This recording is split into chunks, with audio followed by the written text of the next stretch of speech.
Till the fence rests, let's lay it down. Gonna dig deep, wave that verdict round. The defense rests, time to analyze. With the evidence, we'll unveil the crime. Justice served in an honest fight. True crime tales till the verdict's right. Solving more than just trivial quests, where sentences rule at the defense rests.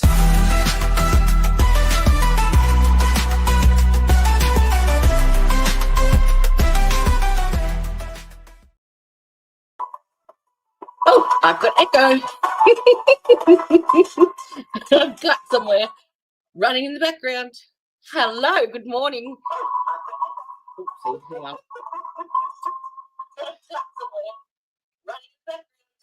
Hello, good morning.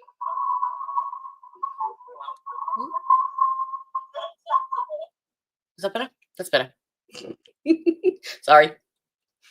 Nothing like a bit of technical difficulties. First thing, how are we? Oh, baking and wrapping sweets at work with y'all in my ear. Ah, it was lovely. But dickhead, me, as per usual. Because that's it now. Alicia is very fussy with what she eats. Not like in a pedantic way, but she, you know, when you really feel like something, you've got to have it. That's Alicia all the time. So we were back and forth for the last couple of days. What did she want to have? Because she was coming over here for late lunch. Couldn't think of anything. So I just ordered a couple of things. We love hummus and baba ganoush, you know, the eggplant, roasted eggplant dip and stuff, and some pita bread and some olives and just some little stuff. Just because we hadn't decided and I wanted to have a backup. So I ordered them, and she comes to my place and I told her what we'd ordered, and she said, Mum, I just called into this bakery and she bought this beautiful vegetarian lasagna. I'm like, sweet. Well, we can have some dips with it after when it arrives. It'll be here in about half an hour. About 3 hours later, I'm like, oh, I haven't got those dips. What's happened? They might be coming today. Oops. Good morning, Mr. Udahef. How are we? Welcome in, Miss Tricia. Yes, I apologise. It's been very, very hot here, like really, really hot, bad, humid, and it's Tan's just moved house and it's taken its toll. She's got no air conditioning. So, yeah, she's like, oh, just exhausted. I can't. I just haven't got it in me. So I thought, oh, well, may as well. She just said that just as I put my makeup on. All right, well, I'm set now. I may as well do it. So here we are. So yeah, we are taking up where we left off yesterday. Today is day 2, and they have it for 4 videos for day 2, like they had 4 of yesterday. Go frickin' figure. So we'll get through them. I don't know if we'll get to all of them, but we will work our way through. Let me get back.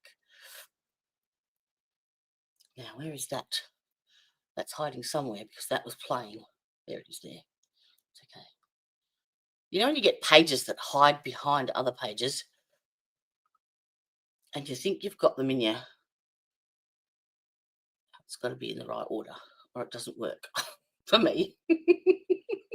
I'm not anal and I'm not OCD at all. No.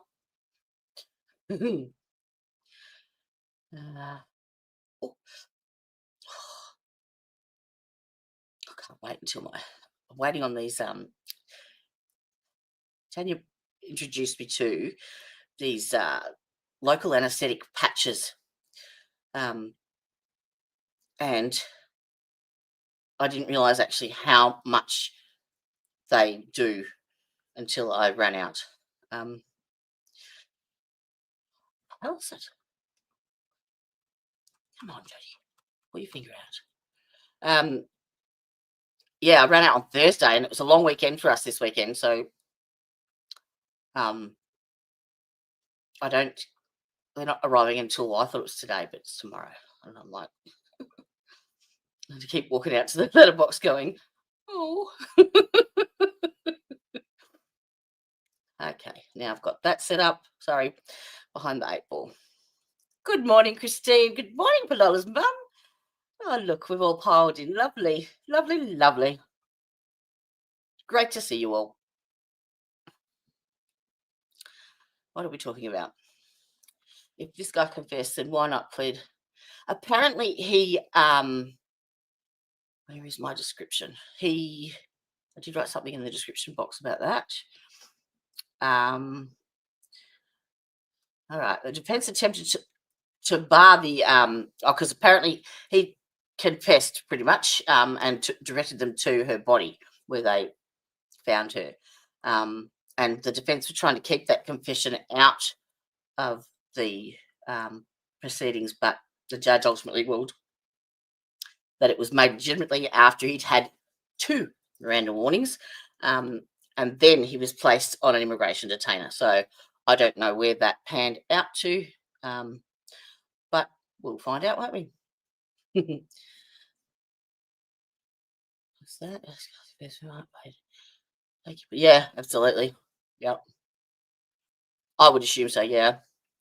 He can't even speak English. One of the police officers had to, like Spanish police officers, had to interpret for him. Oh, hello. No. Did you want to be on camera? Hey. Hello. All right, let's do it, shall we? Don't stand on the keyboard. Oh, I've muted it. In my attempts to find out where my noise echo is coming from. Unmute. Okay. Nope, that didn't work.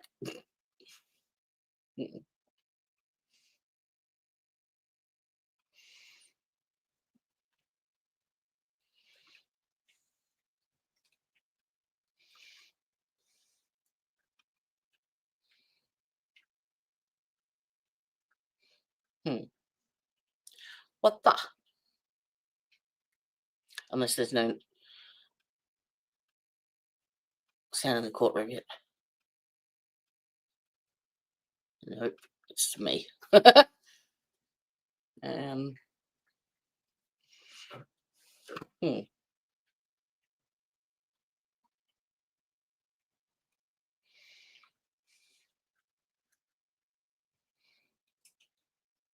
don't have anybody sound.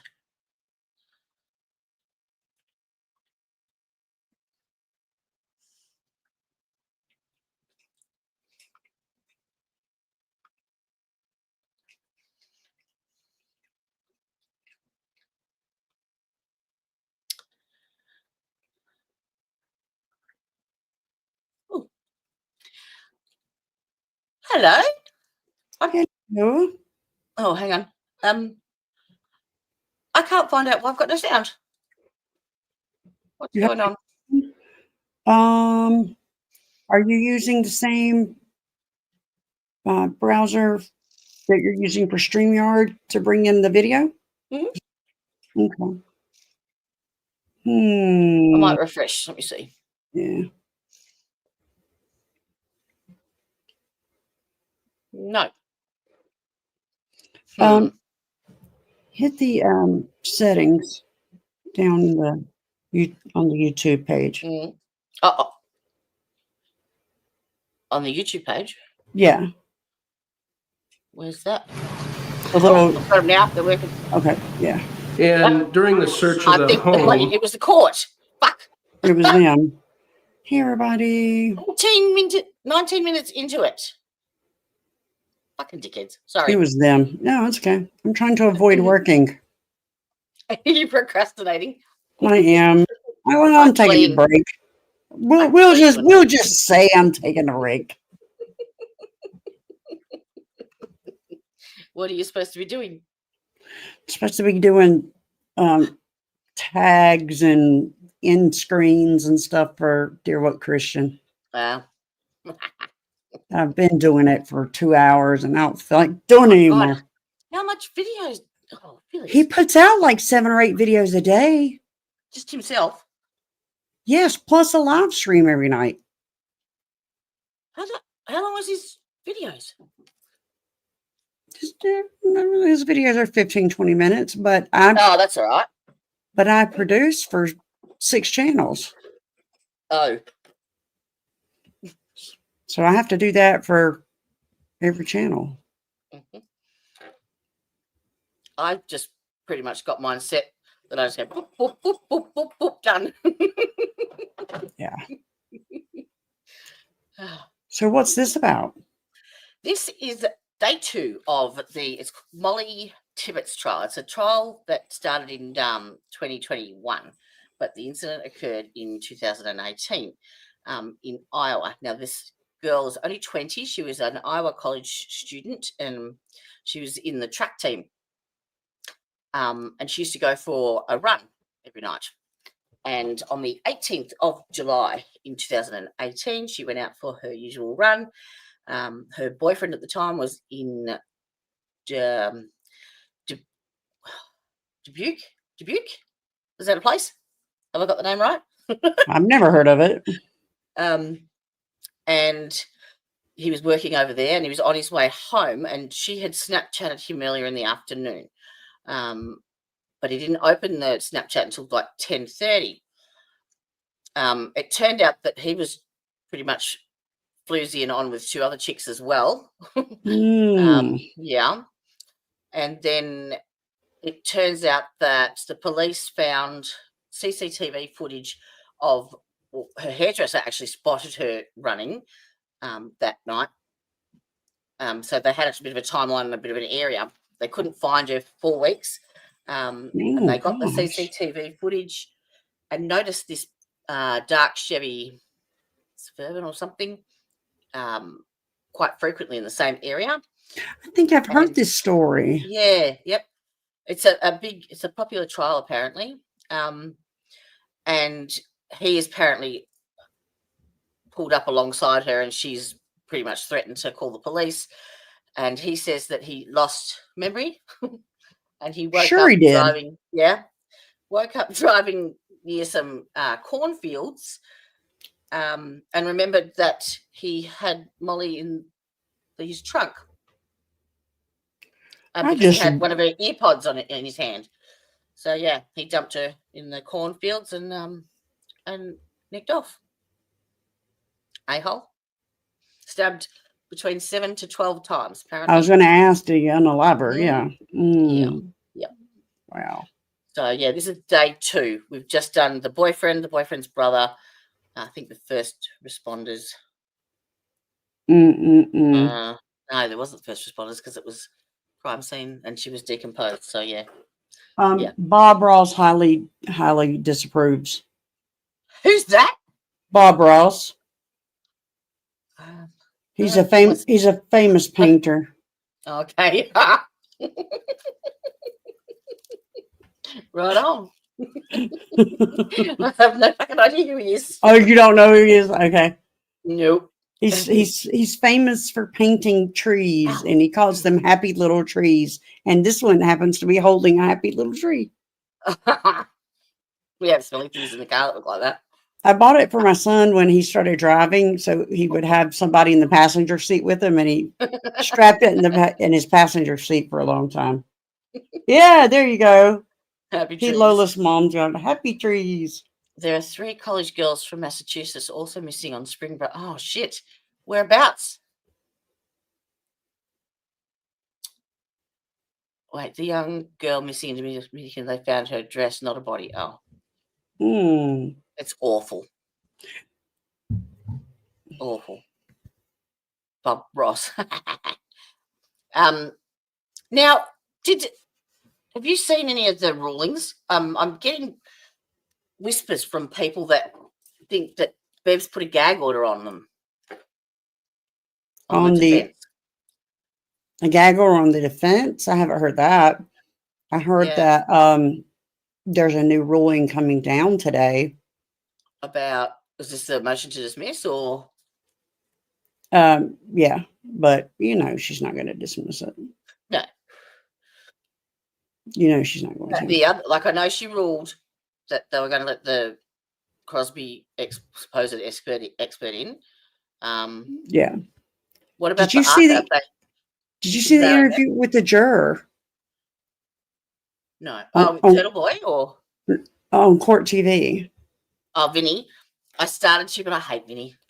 And they're all about clickbait anyway. They just sensationalize everything. He said that they did all vote not guilty. Oh, yeah. Yep. And that said that the foreperson took over, and the foreperson was nominated specifically by Bev. Yeah. Without any consultation. And then that interview that was on Law and Order of the juror that had his voice and face blurred out yesterday said that Bev come in and told them if they were unsure how they were supposed to vote. I was like, wait a minute, what? That's not how it's supposed to go. There's normally a verdict form for each charge. They shouldn't be crammed on one. I agree with that. Yes. Ridiculous. Because that was one of the questions apparently that they wanted to ask was, do they have to agree on all three at once? Or they had agreed on 1 and 3, but were still split on 2. And the foreperson refused to go out and ask the question. But there are directive verdicts all the time. They should have said we're and apparently not guilty on count 1, in charge of the jury as well. Yeah. And it's conflict of interest much. Yeah, and that sign that she was holding up though that said, "Do you?" What's her name? The female lawyer for Karen Reed. Elizabeth Little. Yes, Little. I was thinking Melanie Little, but yes, Little. She was holding up that said, "Do you have a relationship? Does Beverly have a relationship with someone who said about a beach house or something?" Yes, the beach house. Yeah. I was like, ooh, she's not going to like that much. There is so many commonalities and so many just convenient things that just. And then Hank gets up there and says, "It's a small town." He didn't even put an affidavit in with his accusations, and it just shits me. And do you know, lawyer, now he's a fence sitter. He's so much of a fence sitter. He's got splinters in his ass. He has labelled Bev bias, and he's come out and said it. Runkle, Rob, Melanie, who else have I seen? Emily, Aussie Insider, like Uncivil Law. Really? Yeah, I work for Uncivil Law. He has said it. He's grumpy, isn't he? Is he grumpy? Yeah. Yes, he is. I love it. I love it. I love him though. He's very, very dry. Very dry. I know. I love him though. He's great. He was putting out last year. The last trial, I think, wanting to partner up with someone to run the trial, and I just felt so sorry for him. I nearly messaged him. I should have, because no one took him on. Poor bugger. He's doing it with Melanie Little. He's doing it with Melanie Little this time. Is around. he? Mm-hmm. Oh, cool. That's good. Yeah. All right. I suppose we should. All right, dive in. I just wanted to pop in and say hello. I need to get back to work. To watch. Oh, okay. I need to work. Okay. Bye, dear. Bye-bye. Was there any indication found as to where Mollie may have gone? Well, Deputy Simpson had relayed to me that that Thursday night, the 19th, he had gone through the home at 622 West Des Moines, and he had also talked to Mollie's mother, Laura, and he had gone to Sorry, their my house love. at 114 Bear Drive in Brooklyn, and they noticed that her running shoes were gone, and that Blake had also told. Don't mind me. If you see me flinching, I'm getting back spasm. Just ignore me. Matt Simpson that the dogs were in the basement. So those two things together indicated that she had probably gone for a run. Turn that aircon off, that'll help. And did you learn during the course of your investigation Mollie's routine concerning her runs? Yes. And what did you learn? We learned that she liked to jog at night or in the evening, late afternoon, and that her routes would vary, but that one of her routes would be 385th Avenue Not having that yoga? runs east out of Brooklyn. And Deputy Kibbe, were there any other agencies involved in the investigation or search for Mollie Tibbetts? Yes. The very first day, the July 20th, we had several law enforcement agencies. Our agency, we had assistance from Jasper County, State Patrol, DCI. I'm probably missing somebody, but we also had numerous volunteer firefighters, community members who were out searching road ditches, rural areas, fields.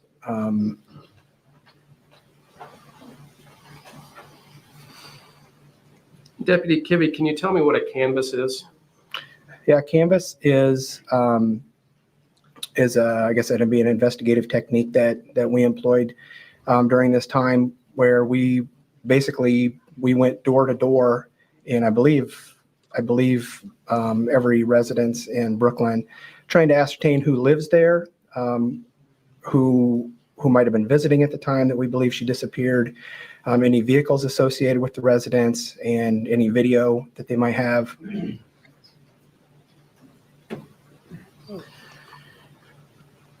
Is that something that was expanded beyond the city limits? Yes, that technique was law enforcement related. We had other people searching fields and volunteers searching fields, but we also went door to door to farm residences, rural residences, and we focused our search effort in the rural areas. I would say basically in the I would say generally the southeastern quarter of our county.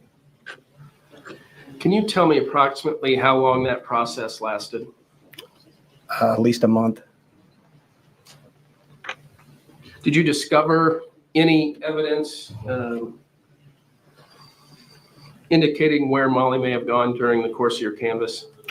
We had some initial information regarding her cell phone that led us to focus our efforts in that area.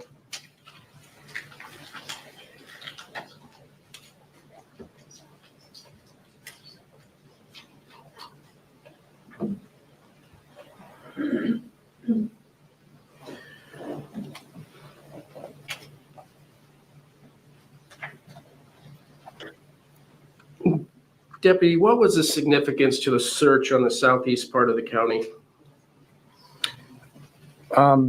We had information from an FBI analyst who did some research on her cell phone that led us to believe that the last location of her cell phone was in that area. Of Mollie Tibbetts' cell Yes. phone?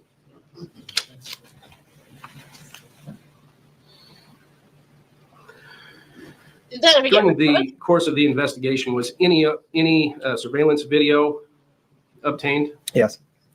And from what sources was that obtained? We had video from numerous sources. The one that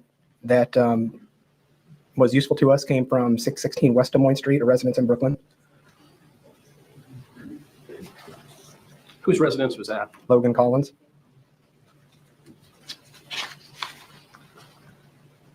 What was significant about that video? Ties up too tight, you can't undo them. We had a team of law enforcement officers reviewing video from all kinds of places. In that particular video, the officers reviewing that picked up on a black Chevy Malibu that was seen in that area. And I'll back up a little bit. 616 East Des Moines Street. It's kind of on the eastern side of Brooklyn. And we believe that we believe that Mollie Tibbetts had been jogging in that area. And through their review of that video, they were able to ascertain that particular vehicle would have had to have been in the Yeah. area. Welcome back, Connor. You popped in and popped out again, did you? You come and go as you please, love. When Mollie Tibbetts was jogging through, and most likely would have seen her. He was just kind of driving around. Were you aware of Christina Stewart's report of seeing Mollie? Yes. And is that how you knew the general location of Mollie's run? Yes. And I want to clarify one thing, Deputy Kibbe. On Logan Collins' residence, was that on East and Wayne Street? Yes, did I say west? You Sorry, did. yeah, east. Did you actually view that video from Collins' residence? Some of it. I didn't review the whole thing. I saw the pertinent clips, but I didn't see the whole thing. And what were the pertinent clips? Of the vehicle traveling around that area, circling around, just kind of lingering in the area for a while. You saw the vehicle on the video? Yes. Can you describe the vehicle for me, please? It was a black Chevy Malibu. Initially, when that information was passed on from the officers reviewing the video, it was described as a black Chevy Malibu, model year 2008 to 2012, with chrome mirror covers and chrome door handles. So that's kind of what we were looking for. I remember seeing the clips. I don't think it was until the next day or later that I saw the clips, but that's the kind of vehicle that I was looking for. Do you recall the date that the vehicle, the Chevy Malibu, was identified as a vehicle of interest? Yes. When was that date? August 16th. West, I'm sorry, sure. it was identified on video August 15th And when did you learn about the vehicle? that day. I want to direct your attention to the following day, August 16th, 2018. And on that date, did you encounter a black Chevy Malibu? Yes. Can you describe that encounter for me? Yeah, I was driving north. That's like every trial, there's a black Chevy Malibu somewhere in it. Like there's a Walmart in the back door. North on Highway 63 in my county vehicle. It was a dark blue Dodge Durango. I was driving north on Highway 63 and I was going underneath the Interstate 80 overpass. And as I went under the overpass, I saw a black Chevy Went under Malibu the with chrome overpass, right, with the underpass. mirror covers at the stop sign at the westbound off ramp. And it caught my eye and I drove past it. And then I pulled over on the shoulder to see where it was going to go because I wanted to identify that vehicle and driver. And had you been looking for black Chevy Malibus at that point? Yes, Did you follow the vehicle? I did. The vehicle turned north onto Highway 63, so it would have driven past me. And I caught the license plate as it did. I ran it through our dispatch center and I began to follow the Malibu north on Highway 63. I learned that the vehicle was registered to a female from Tama. And as we drove into Malcolm, which is less than a mile from Interstate 80, the vehicle turned west onto 2nd Street. And so I followed it, and then it turned north into an alley, and I lost sight of it for a second, but as I turned north into the alley, I saw that it was parked. So I parked in the alley, I got out, and the driver was already out of the vehicle. So I said, hey, can I talk to you for a second? And he turned around, and I tried to communicate with him. It became pretty obvious quickly that he didn't speak English, but there happened to be some older gentleman in the yard nearby that walked over and said he could help us communicate. And Deputy Kibbe, you said you ran the plate of that vehicle. Is that right? Yes. You recall what that license plate number was? Yes, D. David, K. King, P. Paul, 055. Just like that. And the registered owner of that vehicle, was that Arlie Lorenzana? Yes. Were you able to identify the driver of the Malibu? Yes. I asked him if he had any identification. He showed me a document as a birth certificate that gave his name as Cristhian Bahena Rivera and his birth date. I asked him, is this you? And he said, yes. And you see the driver of that vehicle in the courtroom today? Yes. Where's he sitting? Is at the defendant table with looks like a light blue button-down collared shirt and headphones on.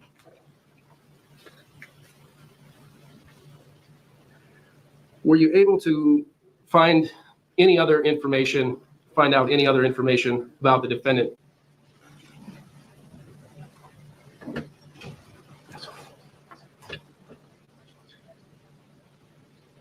Did you take photographs during your encounter Yes. with the driver? Yes.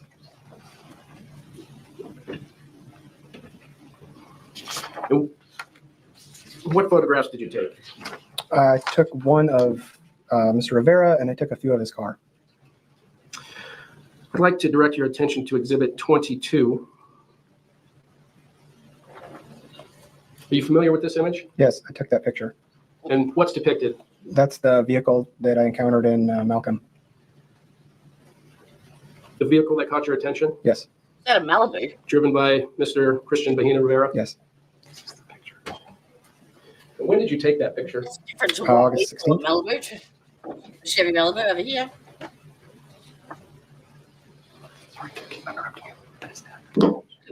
What, Mike? Mike.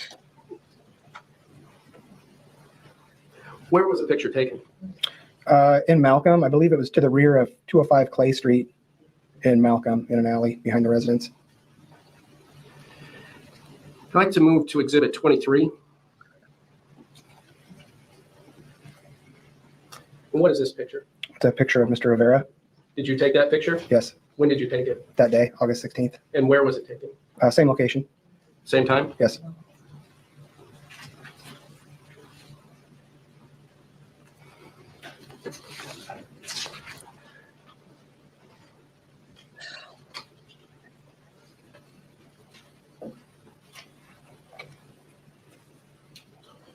And Deputy Kidd, I've got a couple more exhibits for you. I'd like to move to 38 and 39.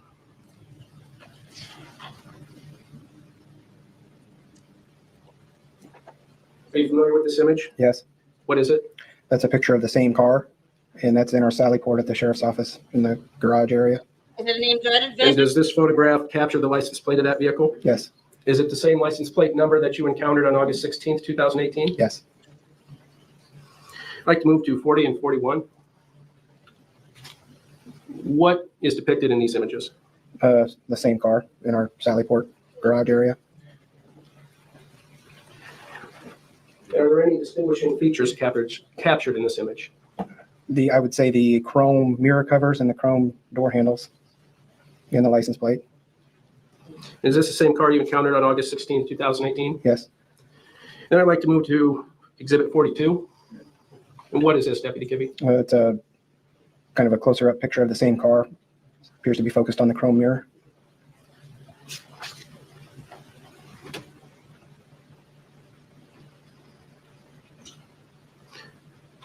Did you ask the defendant about Mollie Tibbetts when you Yeah. encountered him on August 16th? Yes. And what was his response? He said he had heard that there was a girl missing from Brooklyn, but didn't have any knowledge that would be useful to us.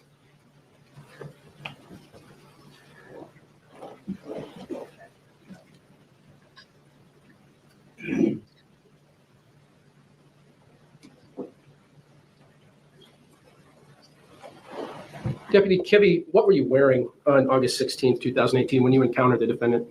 I was wearing a black short sleeve polo with a gold Powashik County Sheriff star sewn onto it, khaki pants with a sidearm and my badge affixed to my belt, and black boots. Was it apparent that you were a law enforcement officer by your dress? I would assume so. Did you identify yourself to the defendant as a law enforcement officer? I did. I said my name is Steve Kivia with the Powashik County Sheriff's Office. Did you make an arrest at that point? No. And how did you end the encounter with the defendant? Probably just said thanks for your time, and he walked off, and I got in my car. Did you do anything subsequent to that encounter, report it to anyone, anything of that nature? I did. What did you do?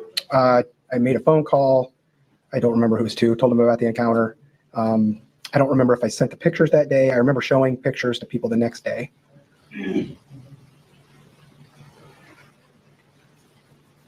Thank you, Deputy. We have no further questions for you at this time. Defense may cross-examine. Deputy Kibbe, I kind of want to work backwards. We'll start with the interaction with Mr. Bahena on the 16th, right? Yes. Of August. When you talked to him that day, describe his demeanor, please. He seemed calm and not nervous, and He was polite? yes, He answered all your questions? he did. Produced all information you requested of him? He did. Did you get the opportunity to look about his car and see if you could find anything of evidentiary value? No. I didn't actually search his car. I looked inside to the windows while he was in his glove box, getting his document that he produced. Did you notice anything unusual about the inside of his car? No. Okay. And he told you where he worked and he told you where he lived, correct? Yes. Up to that point, on August 16th, where he told you where he worked and told you where he lived, had you received any information concerning those locations being suspicious in the disappearance of Mollie Tibbetts? As far as, I'm sorry, where he worked, you said? Yes. No. Had you received any tips or any intelligence that Mollie Tibbetts may have been abducted by an individual named Cristhian Bahena? No. Had you received any tips or intelligence that the likely suspect was Hispanic? No. You were involved in this investigation every day, correct? Yes. Were there briefings every day? Yes. And were you involved in briefings with both the DCI and the FBI? Yes. And the FBI utilized vast resources, didn't they? Yes. That included agents from Washington, D.C., right? Yes. And some of these agents were agents from the Behavioral Analysis Unit, right? I'm not sure about that. Okay. Did any of these briefings that you were involved in include briefings from the FBI as to what kind of individual you're likely looking for? I don't believe so, no. Okay. The southeast corner of the county, define that for me. Very rural. Very rural? Very rural, yeah. Okay, but what would be draw me a mental picture. Where's the top end, where's the bottom end, and the east and west corners? We can pull the map up, I could show you. Or you just want me to describe it to you? Just describe it to me. Powashik County is very rural. Interstate 80 goes east and west right through the middle of the county. Brooklyn is right along Interstate 80, maybe just to the east of Center. So I would say, I mean, if you go straight south of Brooklyn, if you can imagine that southeastern quadrant, Interstate 80 runs right through there. Highway 21 runs straight south from Interstate 80. I would say right straight through that quadrant, basically. There's a couple little towns down there, Deep River and Guernsey. I guess, does that answer your question? So you're looking in the Deep River Guernsey area. Yeah, in that area, in that kind of cone shape, I guess. Sorry. Is that the Ken brought me over some these things. And they're a compression stocking that inflate and deflate to try so that when I'm streaming, I don't get as such swollen legs. Helps the circulation. And I put them on yesterday, and I think they did help a little bit, especially overnight. When I wore them yesterday afternoon,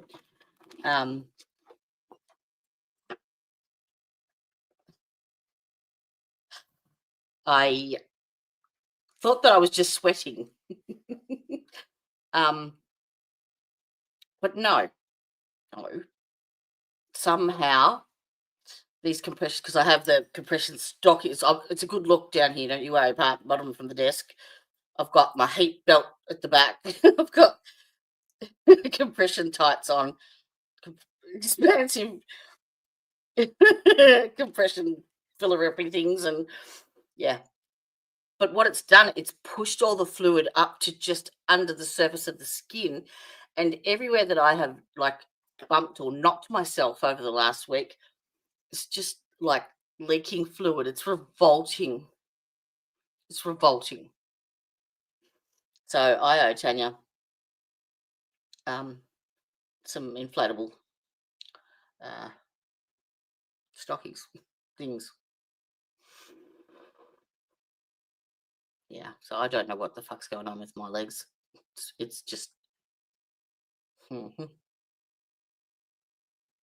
just the tiniest little hole, and it just drips.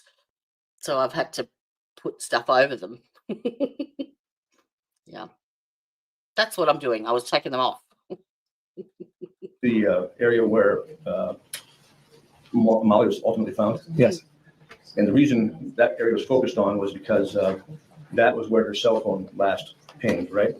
That was where, I don't know the technical term, that's where we were told that the phone powered off, or that was the last known location of the phone. Okay. And that's what led you to an individual named Wayne Cheney, Yes. because his home was near there. Yes. It's just like clear interstitial fluid. And I was on one leg, not the other leg. And then I was so like, when you get so much fluid, it's so swollen and it gets tight and itchy and uncomfortable. And it's like, oh. So I got a pin and went, I wonder if this would work. Went, book. And yeah, it worked. And Mr. Cheney, I should just, my theory was just to wrap my legs up in something and then cover it and then put these compression stockings on and squeeze it all out. Like poke all these holes in my legs, get rid of it, done. you canvassed or searched his area? Yes. And what was the connection or the attraction to Mr. Cheney as someone of interest? Basically, Wayne Cheney lived in the area, or does as far as I know still. He'd had a kind of history of no contact order violations, just kind of a reputation as being a little different around women, I guess, to put it. All we knew in those first days that was where her phone was. We didn't have anything solid leading to anybody. We were. Did you or any other law enforcement, to your knowledge, have any tips regarding Wayne Cheney and his involvement in this investigation? That's possible, but I couldn't tell you for sure. Would you agree with me that if there were a tip involving someone who had a history of violence against women or perhaps being sexually deviant in that quadrant of the county, that'd be something law enforcement would want to follow up on? Yes. And tell me why that is. Well, we had a missing 20-year-old under suspicious circumstances. Unlike her, we also learned through that FBI phone analysis that she was jogging and witness test or eyewitness accounts that she had been jogging on 385th Avenue. She had her phone with her. There was some kind of what they called event at a certain point along 385th Avenue, and all of a sudden her phone is traveling like 55 or 60 miles an hour south on the gravel road. You know how we had issues yesterday with the internet? Apparently X was down and everything. Like it was a big thing. These compression things now actually do help because it feels like it's reducing it. But instead of my body reabsorbing that fluid and peeing it out, it's bringing it to the surface and sitting just under the skin. You can actually, like I was showing Alicia today, you can actually like push it with your fingers and you can watch it. It's revolting. It's revolting. I'm going to email myself some photos of my feet the other day. Road, and then it just shuts off in the middle of nowhere. Wait, excuse me. Wayne Cheney lived on 470th Avenue, correct? Yes. And Mollie's body was found on 460th Avenue, correct? Yes. So basically, Wayne Cheney lived about a mile south of where Mollie's body was found, and perhaps I think a little bit to the west, right? Yes, that's right. Now, were you involved in any canvassing of 460th Avenue? Yes. Did you talk to the residents up and down 460th Avenue? Yes. Did you talk to anybody who resided in the 2400 block of 460th Avenue? I don't believe I did. I don't. Somebody probably did, but I don't recall going that far. Okay. Well, does X own StreamYard as well? Because it must have been connected to StreamYard because I could still watch YouTube. It was a StreamYard thing, so I don't know. Would it be important in your training, education, experience to talk to the people who lived immediately in the area where Mollie's body was found? Yes. And why is that? I'm sorry? Why is that? Well, we would want to know if they saw anything or had any information that would be useful. Saw anything suspicious around that time? Do you know whose property Mollie's body was found on? I believe the last name is Bayer. Okay. Do you know who owns the property immediately adjacent to the west of Mollie's body? I don't. If I gave you the name Ron Pexa, would that jog your memory? Immediately to the west? Correct. Yes, I did go there. I remember talking to him. You did talk to Ron Pexa? Yes. And why should we talk to Mr. Oh, Teresa, I just got your email. That's awesome. Congratulations. Yay. So is that the son that lives in the red house across the lake? Not lake from you? Let me see. Can I? All right. Do you want to see something really revolting? You want to see this concept that they were both messing up? I know X went down for quite. Yeah. Oh, okay. Cool. Do you want to see my feet or not? They were really bad this day, like really bad. Or do you just want me to email them to you, Teresa?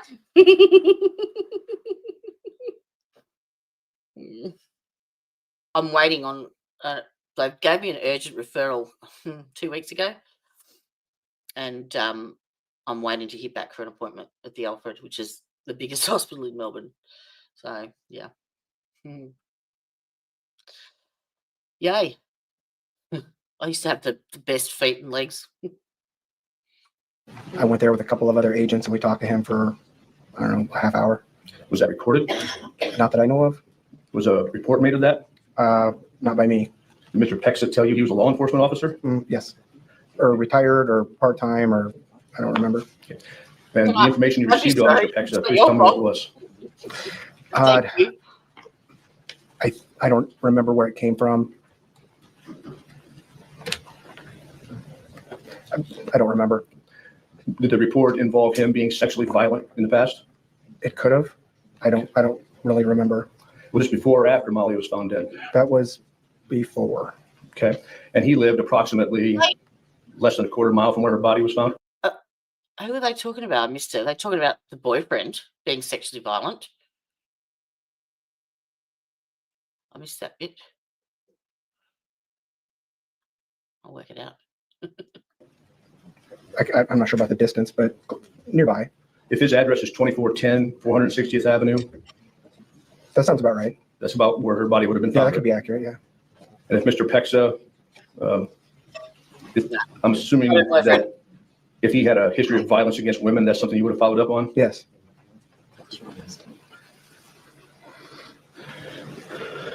You recall who the agents were you went there with? I think it was Agent Valletta from the DCI and I think Agent Patras from the FBI. Okay. And you'd agree with me that an investigation of this magnitude, that something as important as investigating and talking to someone who has the allegations against them, like Mr. Pexa, those would be documented. What do you think? I would think. Yeah, I don't know. I didn't. You weren't the investigating officer, so you necessarily wouldn't do it, right? I didn't. I don't think I had anything on Mr. Pexa. Okay.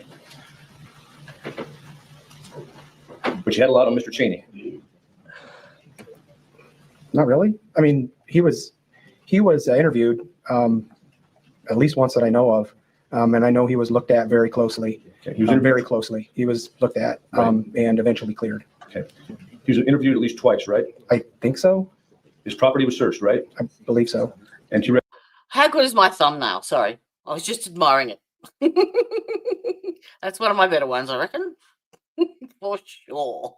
recollection, Ron Pexa, his property wasn't searched, was it? I believe we did. And can you tell me what that property search entailed?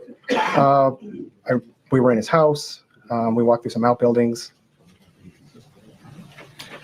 Was that quarter-mile stretch between where Mollie's body was ultimately found and Mr. Pexa's house, was that searched by volunteers? It could have been. I know we didn't do it that day. Was Mr. Pexa ever brought into the fire department and officially interviewed? Not that I know of. Do you know if he denied any type of sexual deviance or violence against women? I don't remember him being asked that specifically, but it's possible. Okay.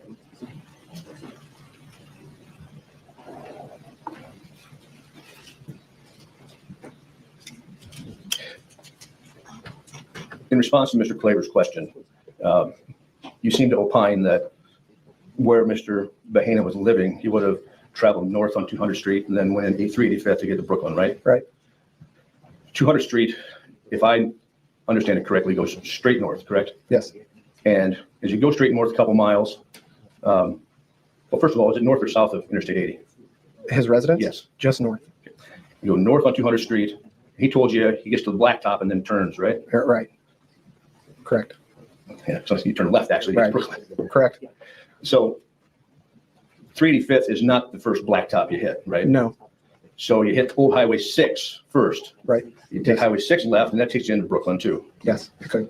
So he never clarified whether he took Old Highway 6 or kept going north to 385th and took the blacktop, right? That's right. So the idea that he shot across Old Highway 6, kept going north, and then took 385th in is mere speculation. That was my opinion.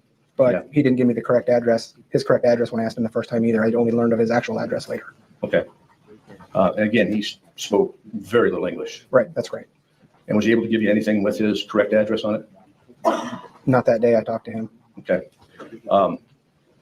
But he's able to give you the address of where he worked. That's right.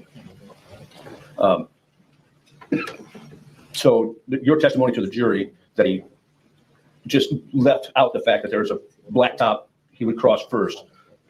You just opined that he blew past the first blacktop, went to the second one, which just happens to be the one where Mollie Tibbetts was running, right? Right. That's what I thought after we realized what his actual address was. Okay. And that fits the narrative because that's where she was running the day she was. Certainly a possibility. Yeah. But there's no evidence that you can provide that's what he did. No. And when you take Old Highway 6, the first blacktop, that takes you right into downtown where all the business is done, right? It takes you to the south end of Brooklyn. You'd have to turn and go into town, but When you turn to go into town, you go over a little bridge. Mhm. And yes, downtown's right there, right? that's right. That's where the grocery store is, right? That's right. That's where the gas stations are, right? Yes, That's where anything of commerce that you would do is, right? that's right. Is that where the trailer park is too? Yes. When you come in 385th Street, that's the northern edge of town, right? Yeah, midway. Yeah. That's more of the residential area, right? Yes. And did Mr. Bahena tell you that he would go into Brooklyn on the residential side of town? I don't remember if he said that specifically. I know he told me that he would go, he had friends to visit, or he would go into town occasionally. On the 20th, as part of your investigation into this case, you also were just gathering information in general, right? I'm sorry, On the 20th, part of your job was just gathering as much information as you could, right? on what date? The 20th of July. Yes. And part of that gathering of information was interviewing Dalton Jack. Oh, on July 20th. Yes. Yes. And was your interview the first real interview that Mr. Jack had to undergo? I believe he talked to Deputy Simpson the night before. Okay. But as far as an in-depth type interview, a true interview, not just a fact gathering interview that Deputy Simpson did, yours was the first one. Mine was the very next one. Yes. Okay. Now, do you recall the recitation of activities, what Mr. Jack said to you about his activities? Objection, hearsay. Can you read the question back, please? Now, do you recall the recitation of activities, what Mr. Jack said to you about his activity? Sustained. As part of collecting information and to further your investigation, you took statements from Mr. Jack, correct? Yes. And that was to further your investigation, Deputy Kibbe, right? Right? Yes. And the statements you took from Mr. Jack were meant to guide you in your next step in the investigation, correct? Yes. And did Mr. Jack give you statements that helped guide you in your investigation? Yes. What was the purpose of investigating or talking to Mr. Jack? To gain more information on Mollie Tibbetts, her habits, basically start building what we call a victimology, What is a victimology? like just a background, personal history of a victim, habits, preferences, personal characteristics, things of that nature. Okay. He told you that the night that Mollie was abducted, the 18th, that he was living the hotel life, right? Yes. Objection, hearsay. Overruled. Go ahead. He told you he was hanging with friends that night, right? I don't know if he told me he was hanging with friends. He told me he was at the hotel. He was in Dubuque during that time. He told you that the next day, the 19th, he was working on the bridge in Dubuque, right? He was working. Yes. He worked till noon, Yes. and they got rained out, right? Yes. So he went back to the hotel and he took a nap, right? Yes. And that he woke up to a friend calling, asking about where Mollie's whereabouts were, right? Yes. Okay. Do you recall saying to Mr. Jack that every little detail that he could give you was important. Sounds like something I would say, yes. And why is every little detail at that point important? Because we don't know what's important and what's not. At that time, it was pretty early. You asked Mr. Jack to tell you Mollie's run routes. You recall that? Yes. And he told you very specifically that if Mollie runs 3 miles, that she would start at the school, run down by the Jasper construction shop, over by Manat's, and then back again, right? I don't remember Manat's. I remember him telling me that it was possible that she could run north on the gravel, 170th Street, that runs from near that West Des Moines residence north. She would run through town. One of the routes could take her by Jasper Construction, and then possibly out 385th. I don't think Manat's was ever mentioned. But he had clear recollection of her run routes, right? Yes. And it was Mr. Jack on the 20th of July, 2018, who told you her run routes. That's clear. Yes. And you asked Mr. Jack about the possibility of Mollie maybe having another guy, right? Yes. And that's just a routine question in any missing person's We had case. nothing to make us believe that. No.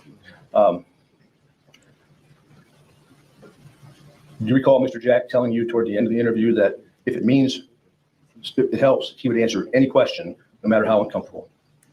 I don't remember him saying that, but it's certainly possible. Okay. Toward the end of the interview, Mr. Jack mentioned some rumor he heard about some girl in an accident down by Pekin. Do you recall that? Yes. Did you ever investigate that rumor? I didn't. I think it was passed on into the our little command post, but I don't remember doing anything with that personally. And for the record, he told you that he had heard a rumor that some girl and an unknown male had been in a car accident down by the small town of Pekin, Yes. and that a third-party male had come upon the accident, and the female had had injuries, right? That sounds familiar. Yes. And the female looked at the third-party male and said, "I don't know who the other male is with me. Get me out of here." I don't recall that.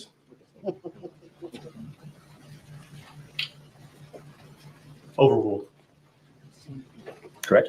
I don't remember the exact words. I remember asking him, trying to be polite. I remember asking him, Can you guys hear the background noise? Like the chatter? Or is it just me? I feel like someone's talking in the background constantly. what exactly how that matched up with what we were doing. What he was telling me just didn't really seem, I wasn't making the connection. If I remember correctly, he said he heard a rumor that like a friend of a friend had been in an accident in some town 60 miles south of here. She'd been picked up by some guy she didn't know, and they kind of ended there, as I remember. Just kind of an albatross of a rumor. Yeah, there was another piece of information that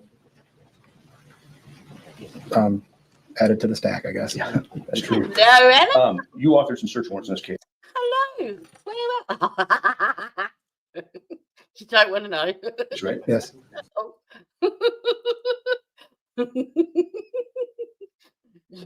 Yeah, no. They're fucked. How are you, sweet cheeks? What were those search warrants for? Oh, I see. I wrote a search warrant for, I'll probably miss some, Google location. I wrote a search warrant for, I think, Mr. Rivera's trailer, his DNA. There was a Nissan Altima involved. I don't know. I think I did 8 or 9. I don't remember exactly all of them. Did you do a consent search of the Jack residence? Ah, Yes. well, I've got you all here. I need. What the fuck am I going to talk about that day for the podcast? I haven't even come up with that yet. What was the other thing?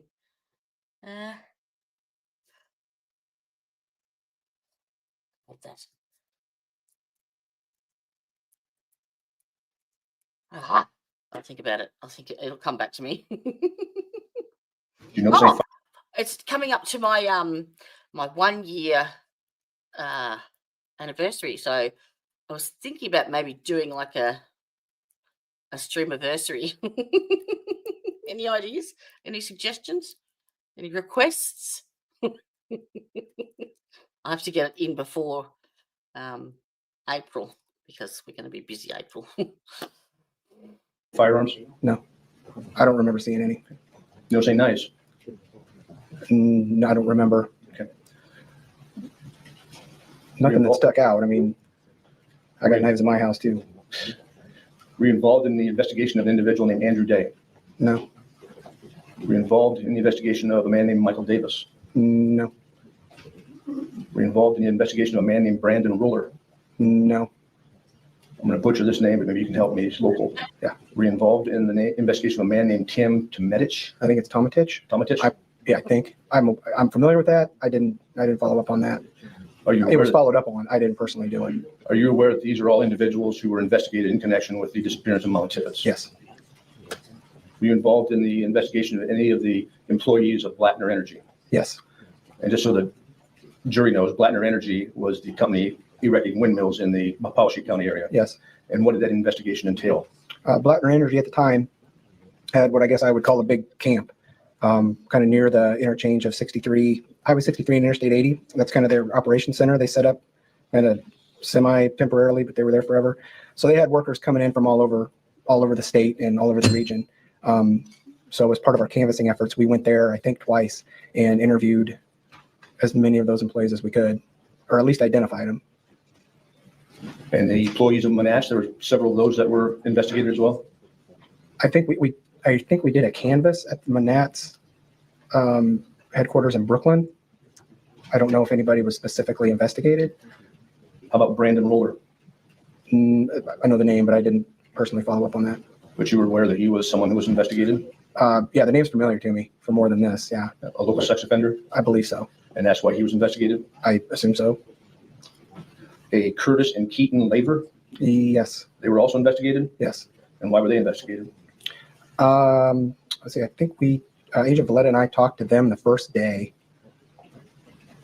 and I don't know if that came in as a tip. I think we seized a computer from them that was searched, and we interviewed the younger of the Laver, like the son. He was eventually cleared. Speaking of computers, at the Jack home, when you went there, Mollie had a computer? Yes, Was that searched? yes, I believe so. By whom? I think it was the FBI. Would it be, in your training, education, experience, basic investigative techniques to get all the information off that computer to see her activities in the days leading up to her disappearance? Yes. And if it wasn't, can you think of any reason why not? I don't know if it was, I guess I don't know. I don't know what was done with the computer exactly. I know it was in my possession at one point. I turned it over to the FBI, and I didn't have anything to do with the computer after that. If it were your investigation that you were leading, what would you have done with that computer? Would you have had it examined Yes, forensically? yes. That's all I have.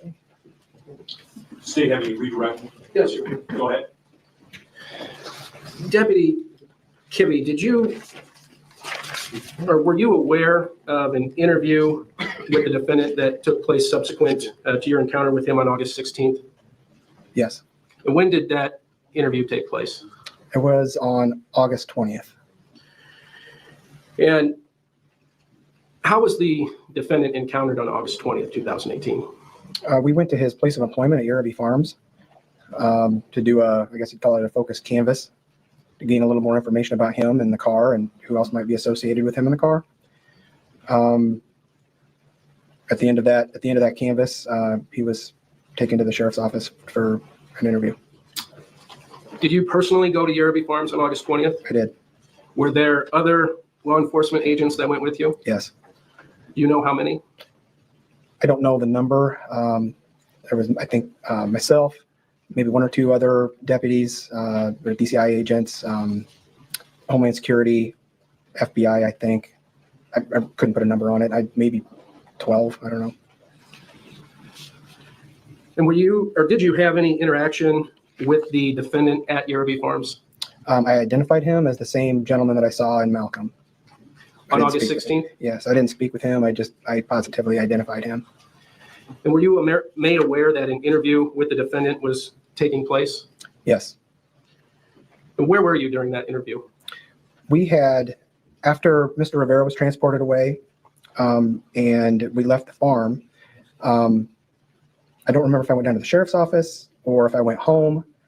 I ended up at home at some point. So at about 9 o'clock that night, our chief deputy, Joel Vanderleest, called me at home and said, hey, they're still down here talking to Mr. Rivera. He has some interesting things to say. You should probably come back here. So I did. Do you know what time you arrived at the sheriff's office? It was probably 10. And when did you leave the sheriff's office then, after you first arrived? Probably about 4:30 in the morning. Was that on August 21st? Yes. Where did you go once you left the sheriff's office? We ultimately ended up at a field drive into a cornfield about 400 to 500 feet west of 2478 460th Avenue.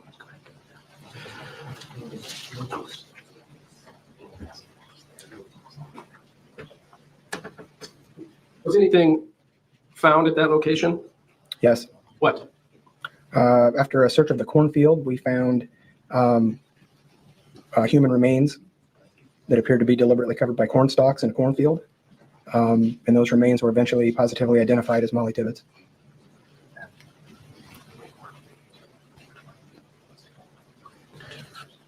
Deputy Kibbe, I'd like to show you Exhibit 2 again.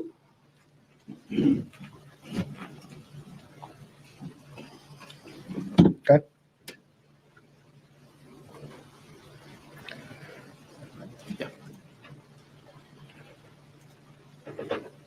You see an arrow with an address marked on the image?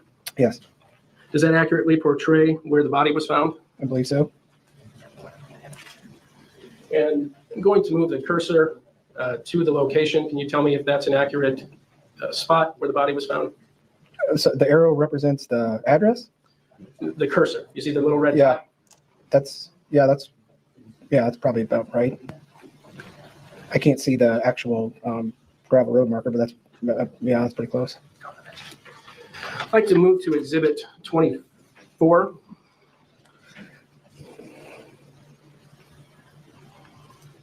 Okay.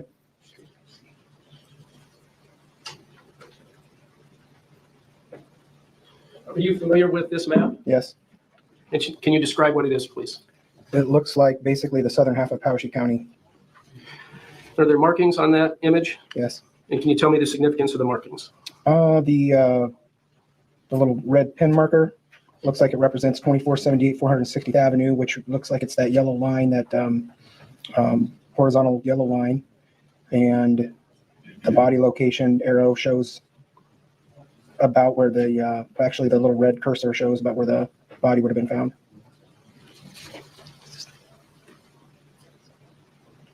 The road that runs north and south directly to the red pin, do you see that? Yes. What road is that? Do you know? Powashik, Iowa Road. Is that the county line? Yes. Mr. Claver, let me just, for clarification purposes, just inquire. You had referenced Exhibit 24, and we're looking at Exhibit 3. Can you clarify that? Yes, Your Honor. I had misspoken. I meant Exhibit 3, Okay. which is what's pulled up on the screen. And that clarifies it. Thank you.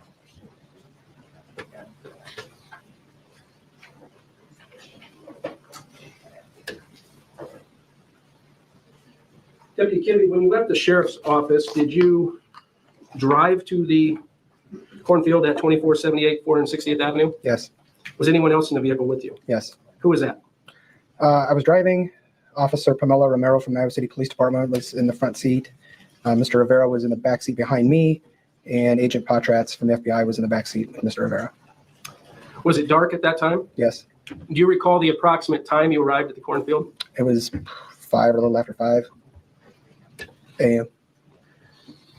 Did any other law enforcement officers travel to the cornfield off of 460th Avenue? Yes.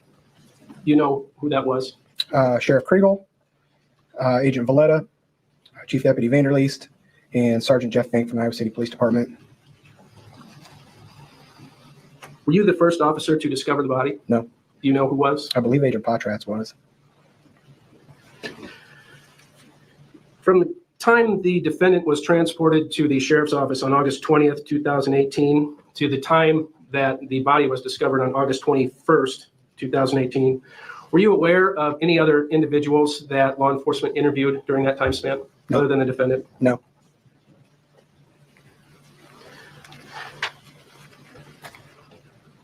Were you aware of any admissions that the defendant made when he was at the cornfield off of 460th Avenue? Yes.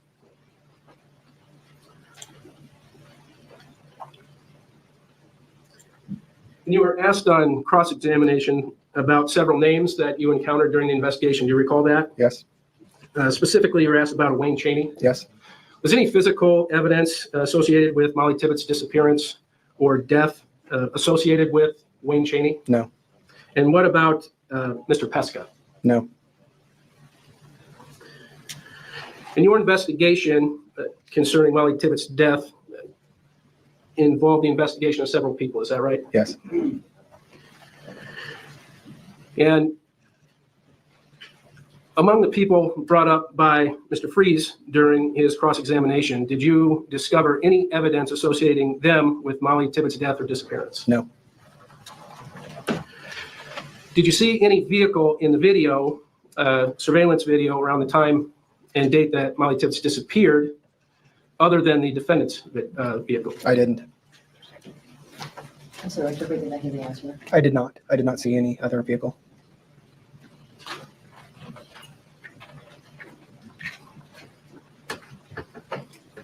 Nothing further, Your Honor. So defense have any recross? Did you ever find a murder weapon? No. And the body being found at 2478 460th, Mr. Pexa lived at 2410 460th, right? Right.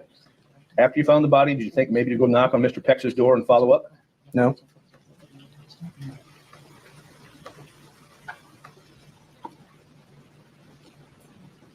That's all I have. Mr. Claver, anything else to this witness? No, Your Honor. Okay. Thank you, Mr. Kimmy. You may step down here. Can we clear the hall? We're gonna take a break.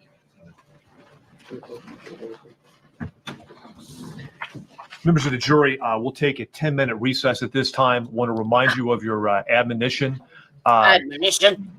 Why don't you, just for Love how they say clarification that. purposes, Admonition. remain seated until Carrie tells you it's okay to leave, and that should be just momentarily. And again, leave your notebooks where they are. Thank you. All right, that's the end of that video. Next one, please.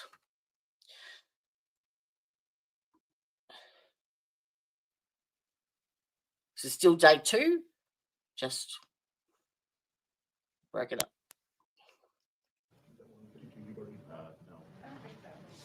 I have no idea if they're in order or not. At least everyone on day 2 is here.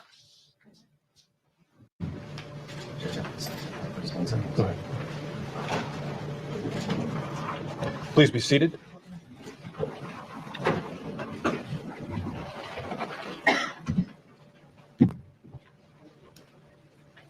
Yeah.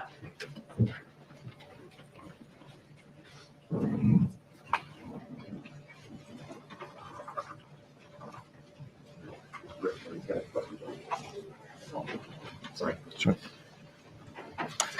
Back on the record, we're in the presence of the jury. The defendant and the attorneys of record are present. State of Iowa may call its next witness. Our next witness is Logan Collins. And Mr. Collins, could you come over here and I'll swear you in, okay? Raise your right hand, please. Do you swear or affirm the testimony you're about to give will be the truth, the whole truth, and nothing but the truth, so help you God? Yes. Okay. Mr. Collins, you can make your way over there and be seated if you would, please. Let's put your step in now. You ready? Yes. All right.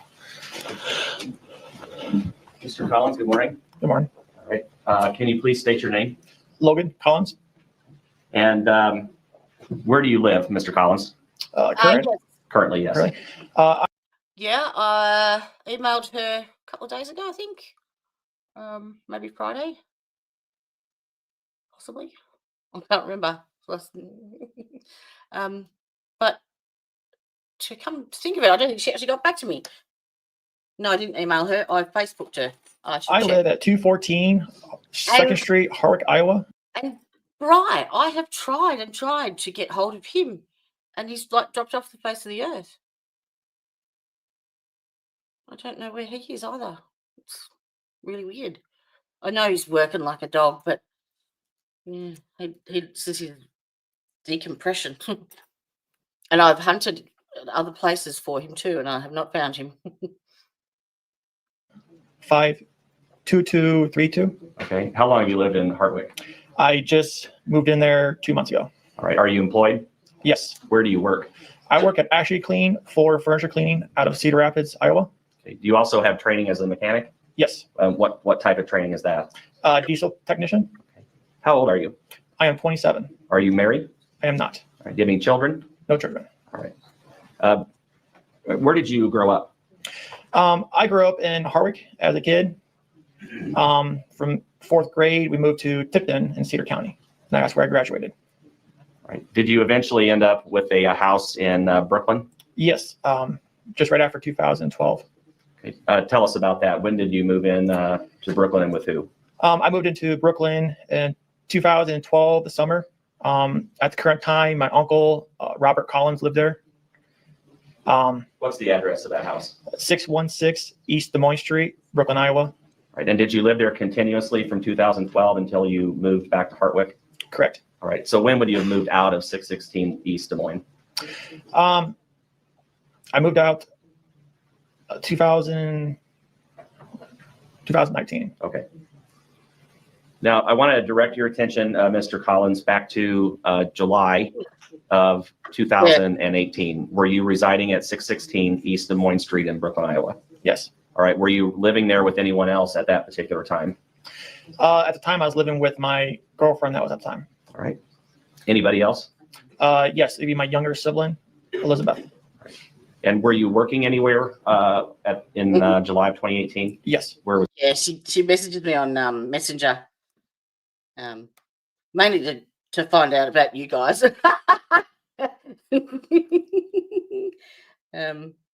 Or Ty, basically. So Was that? I work for Ovation Network. They're located at Cedar Rapids. What is Ovation Network? Ovation Network installs Wi-Fi for hotel, commercial, residential, and security cameras. Okay. So you were familiar with security cameras based upon your employment, is that right? Correct. All right. Did you have a set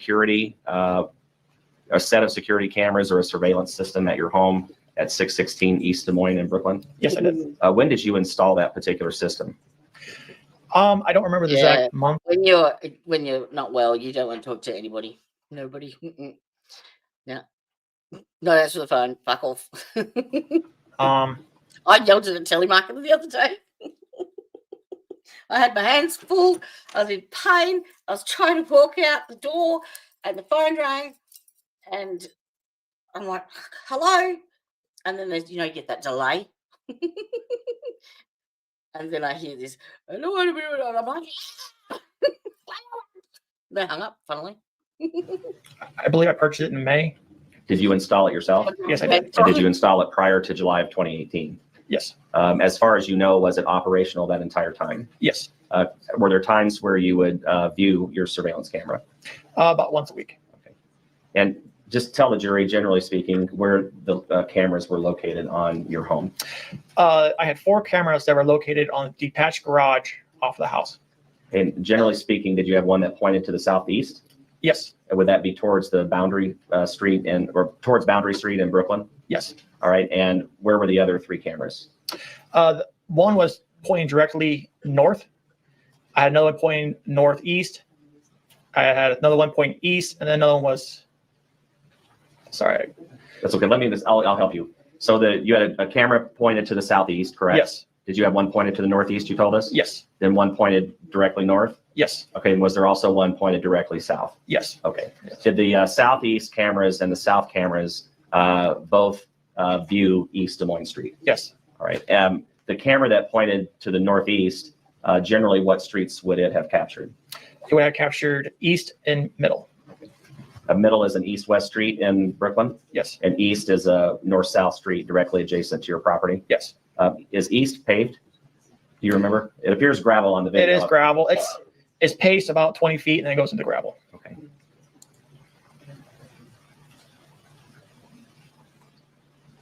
Okay. In August of 2018, were you contacted by law enforcement concerning access to your cameras and recordings Oh. that you've just described. Yes, All right. And do you recall what date that was? I do not remember the date. All right. But mid-August, would that sound correct? Yes, All right. Did, by the way, not only did you have surveillance cameras that were mounted on the house, did you also have the system located somewhere in your residence? yes, the DVR was mounted in the garage. Okay. So how did law enforcement get a hold of you, Mr. Collins? I actually contacted a deputy sheriff shortly after Mollie went missing, and he came and took some surveillance. Okay. So did you also meet with a DCI agent on another occasion? Yes, I did. Okay. Between the two of those law enforcement officers, did they collect all of the information from your surveillance system? Yes, they did. Would that have included anything your cameras would have captured really between mid-August and several months prior? Yes. Now, I've come up with a really, really good game that we can play next time we have like a lunch break, like a court break or a verdict watch. And it only reminded me because it was Elizabeth that I mentioned it to. So the game is we have to go somewhere where we can like get access the GIFs, or the GIFs, or however you want to call it. So you get the choice of, you have to put 2 words into the search for a GIF. And then you have to choose one of the pictures and everyone else has to guess the 2 words that you used.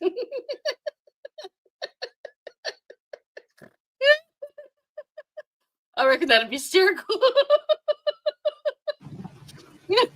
Do you remember, did law enforcement come over 2 different times? Yes, they did. Okay. So whenever they came over, were you cooperative? The one that I had with the chick with having hot dogs thrown in her face. So you know the funny, you might call them memes, but GIFs. So they're like just like a short soundless video with some writing on the bottom. Still trying to figure out the one you sent me. Oh, the banana. It was eat a dick or something like that.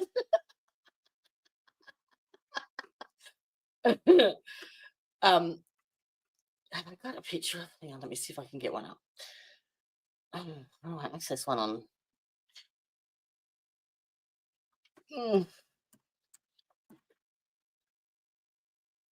Oh, you can make them.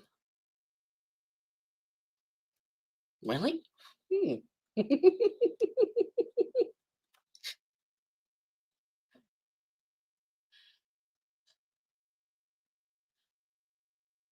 Oh.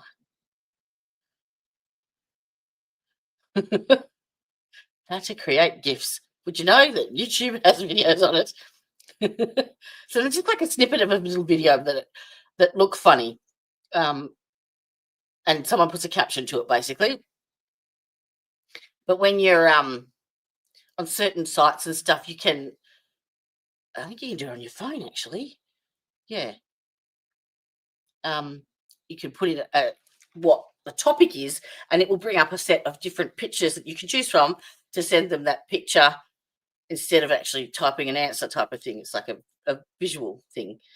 So I thought if we chose 2 words and then picked a picture and sent it to the group, and everyone in the group has to guess what 2 words you used to get that picture.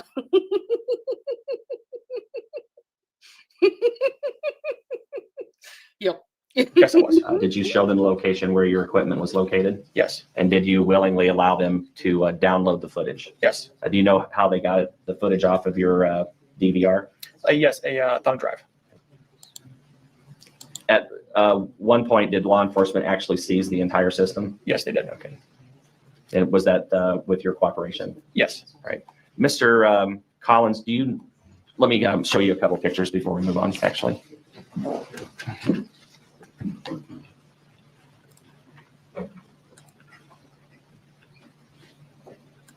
Okay, I'm going to show you what's been previously marked as exhibit number 4. You've seen this before, correct? Yes.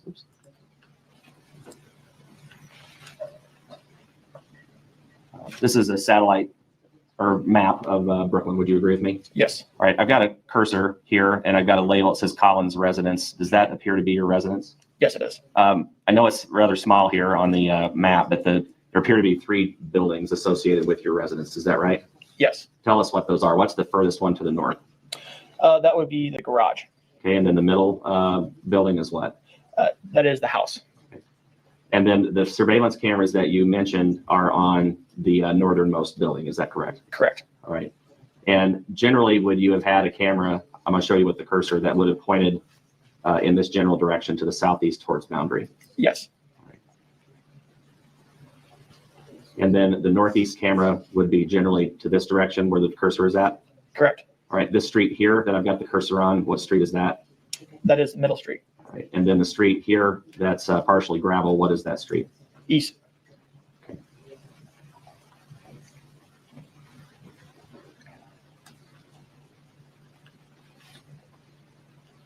I'm going to show you,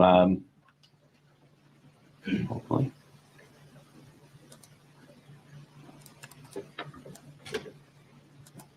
What's been previously admitted as State's Exhibit 5. Is this area, where is this area in relation to Brooklyn? What direction? That is northeast of my residence. And generally speaking, this would be north, I'm sorry, north or east? Yes. Okay. Is this your residence here that we were just talking about here on the left side? Correct. Yes. Are you really familiar with any of this area out here, Mr. Collins, on 385th? I am not. Not somewhere you frequented? No.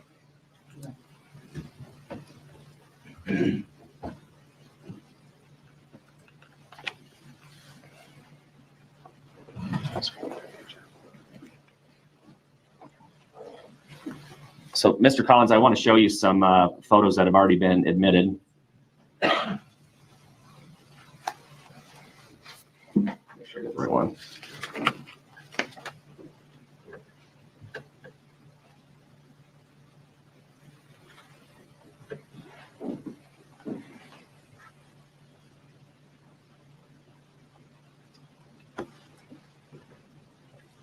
Okay, without regard to the content of this photo, Exhibit 15, which has already been admitted, is this which, let me back up. Which direction does this camera face? That is facing southeast. Okay, does this capture the area where Boundary Street would be? Yes. Okay, there's a bush that's here in the way, correct? That obstructs the view. Yes. And is this area where I have the cursor generally where Boundary Street would be located? Yes, it is. All right.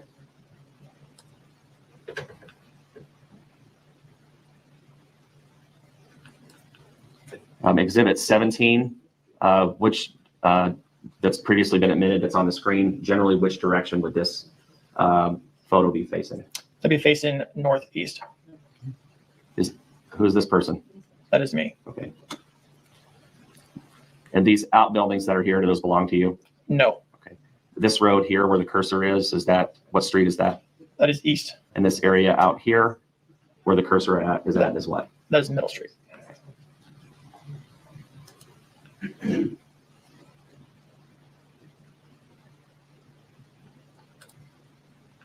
And lastly, here's Exhibit 21 that is on the screen. Is this which camera is this that we're looking at? What view? That one is facing south. And this street that is here, where the cursor is, what's the name of that street? East Des Moines Street.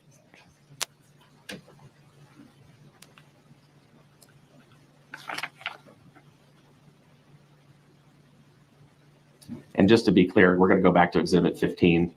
This is the southeastern facing camera, is that right? Yes. And this street where the cursor is at, which street is that? East Des Moines Street. Okay. So essentially, if you're facing south, you just turn a little to the left and this is the view, right? Yes. Okay.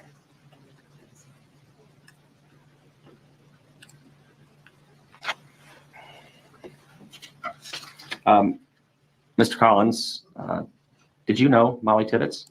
I did not. You never met her? Just met her when she dropped pass. Okay, just saw her? Yes. Okay. And did you know, or did you learn of her disappearance in the local media? I did learn. I'm not asking what you heard. I'm just Yes. asking, did you learn about it? Yes. All right. And then is that why you were cooperative with law enforcement? Yes. Anything you could do to help? Yes. Okay.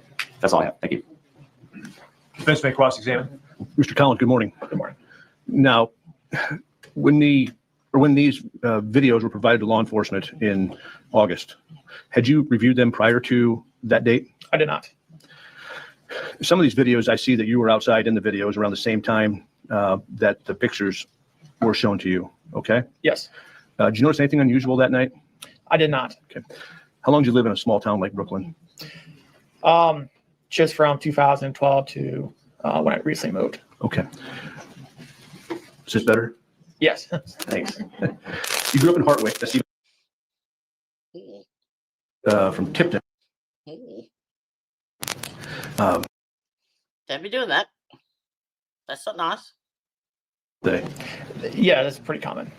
So if someone's driving around 3 or 4 times around the block, that's something people in small towns take notice of, right? Yes. You didn't take notice of anything unusual that day? No, it's in a small town. Usually people drive up and down the streets all the time. Okay. You didn't notice a black Malibu?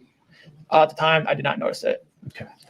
So on July 18th, nothing unusual jogged your memory, or at least caught your eye, right?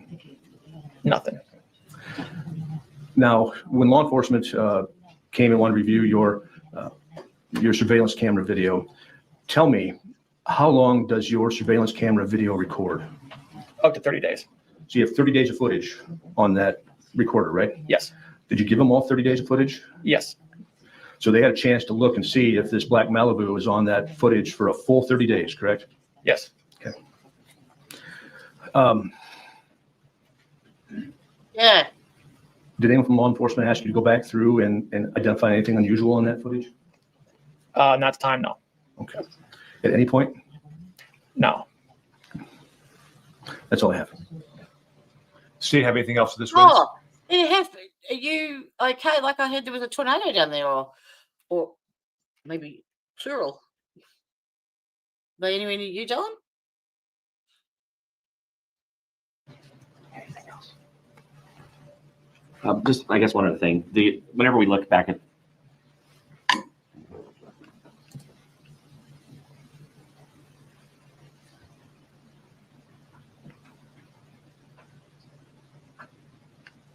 actually, Judge, no, I don't have any further thing for him. Thank you very much. Mr. Collins, thank you for being here. You're excused. Thank you.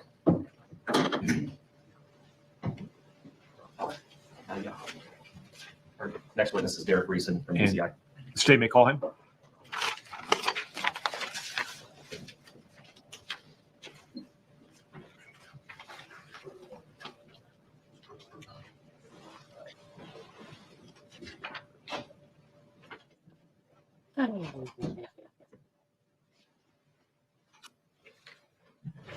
Yeah, I'll swear you in if you can get your raise your right hand. Do you swear or affirm the testimony about to give will be the truth, the whole truth, and nothing but the truth, so help you God? I do. Okay, go ahead and be seated over here if you would, please.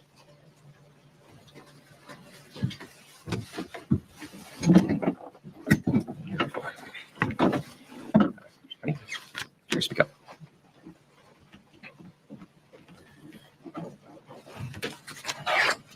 Go ahead, Mr. Brown. Thank you.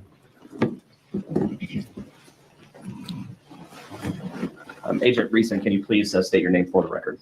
My name is Derek Reeson, How do you spell your last name? Riesen. And how are you employed? I'm employed with the Iowa Division of Criminal Investigation through the state of Iowa And how long have you been a DCI agent? since 1995. And what's your educational background? I have a bachelor's degree from Mount Mercy College in Cedar Rapids. No advanced degrees, bachelor's. And other than DCI, do you have other law enforcement experience? No, I've been with the Department of Public Safety, the state of Iowa, my entire career. What's been the history of your assignments then with the Department of Public Safety? In 1995 to 1998, I served in our Do you know what county she's in, Anna? And do you know where you need to look? Is this Courtney Clenny? Has she got a case, like a trial coming up? Because if she has, you know where to look, don't you? In the first place, I always go. As the gavel drops. And I didn't realize it, but thanks for checking. The prosecutor stepped aside.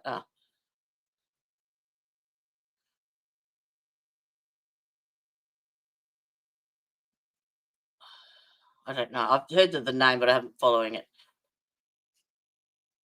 Do you know what county she's being tried in? Because the you go to that county's clerk of courts and try and access their criminal records. If you can't get them, Broward County, okay, that's Judge Boyd, isn't it? No, who's in Broward County?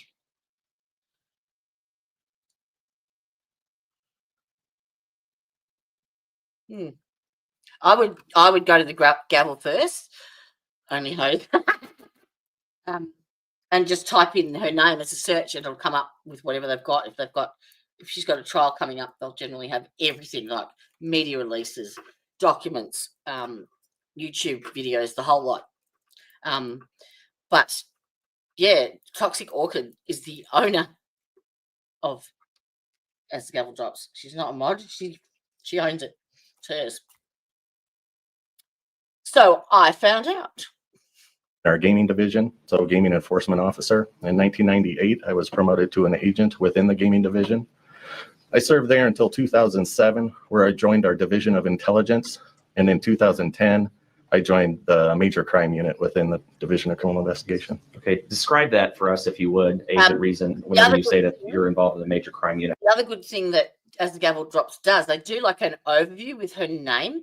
So when you click on it, it's got the date of the offence, the name of the defendant, the case number, the victims' names, the court, the county, and with all that information, you can then go, if they haven't got what you want, you can actually hone right in and look for those elsewhere if you need them.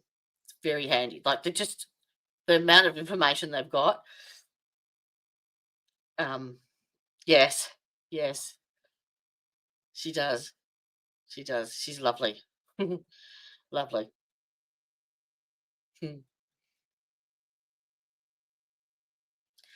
Oh, excuse me. How is that divided among the state?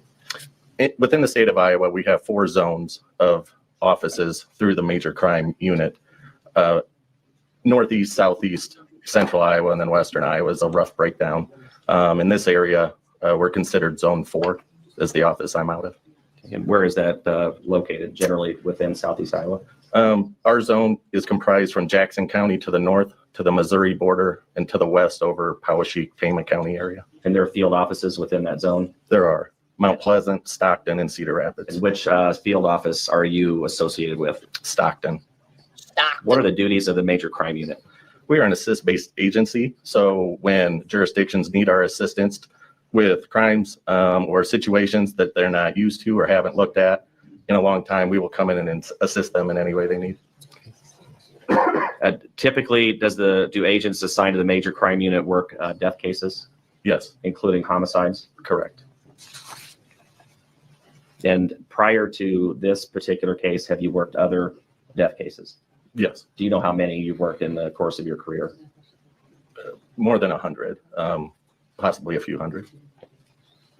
All right, Agent Reason, I want to direct your attention back to July of 2018. Were you assigned to work the investigation into the disappearance of Mollie Tibbetts? I was. And were you the case agent? No, I was not. Okay, tell the jury what a case agent is. A case agent is someone who kind of, if you want to think of it as a case manager, who helps take in information, assign leads, someone to be kind of the repository for all the information that comes in an effort so things stay streamlined and the things that need to be addressed are addressed. Okay. Have you served as a case agent in other death investigations? I have.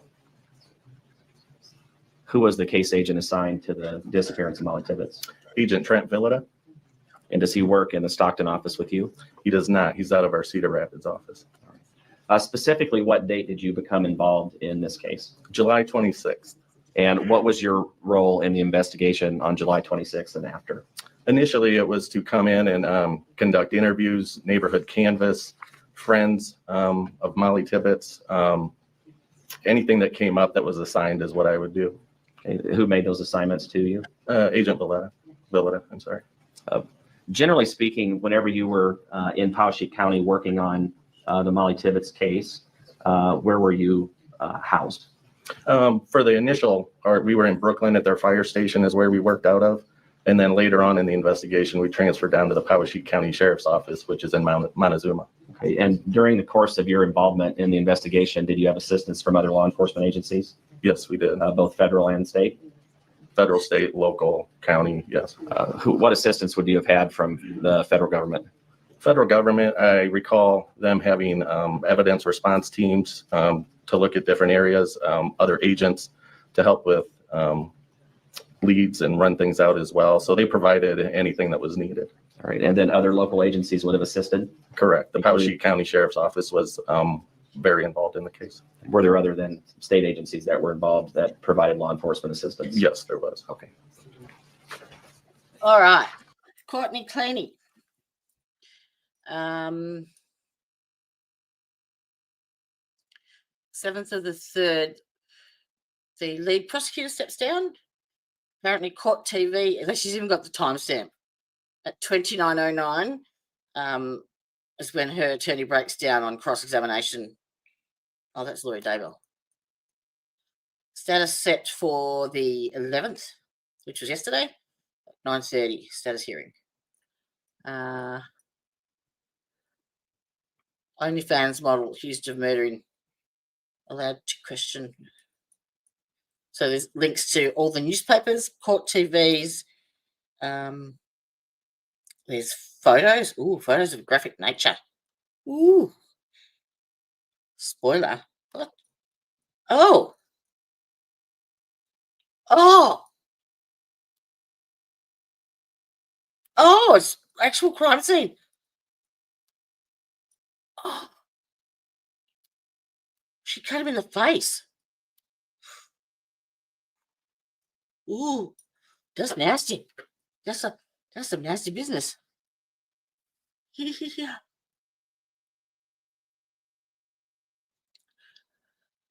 Oh, it's the 11th for you today. It's the 12th for me. Sorry, it's the 11th for me yesterday. She oh man, I don't know if you can see that. Did he survive? Look at that. Oh. That's his face. She nasty. Yeah, and then at the top it has, oops, dickhead, open, come on. So the victim was Cristhian Bahena, yeah, him. How about I screenshot it, email it to myself, and bring it up. Okay.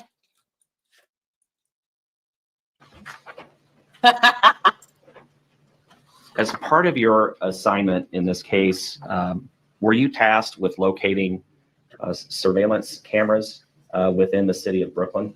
Yes, I was. What was the purpose of that task?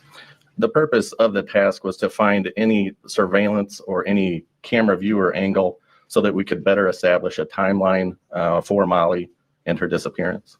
And did that take some time to go through everyone in Brooklyn? Absolutely. All right. Even though it's a small town, right? Yes. Still a lot of houses and a lot of outbuildings to check for surveillance cameras. Would you agree? I would agree. All right. Were people generally cooperative? Very. All right. And did you and other investigators create a map with tags of the locations that you would have checked, as well as locations that you would have needed to check? There was within our meeting room, or war room is what we call it. There was a large Google map style. It was just a large, bigger than a poster size, that was up on the wall, which encompassed the city of Brooklyn. And within that, there would be stickers on each residence as to if they've been spoken to, check for cameras, if there needs to be follow-up, or it's been completed. I'm going to show you one of those maps, which is State's Exhibit number 9. Do you see that? I do. Is that one of the maps that you're referring to? Yes. All right. And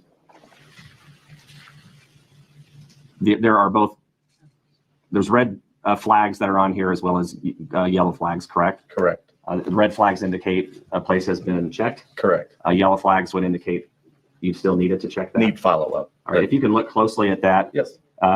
Prior to going out to Logan Collins's residence at 616 East Des Moines, there's a yellow flag that is near his house. Is that right? That is correct. So this map would have been utilized by law enforcement. Correct. And what would that indicate to you, looking at it in its present condition? That would need follow-up. All right. And is that one of the things that you did follow up on? Correct.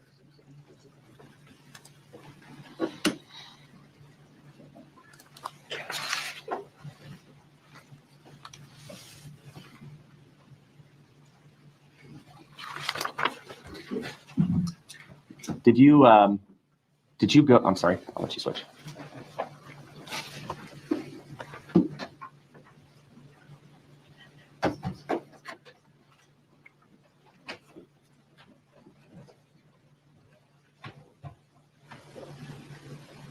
Good.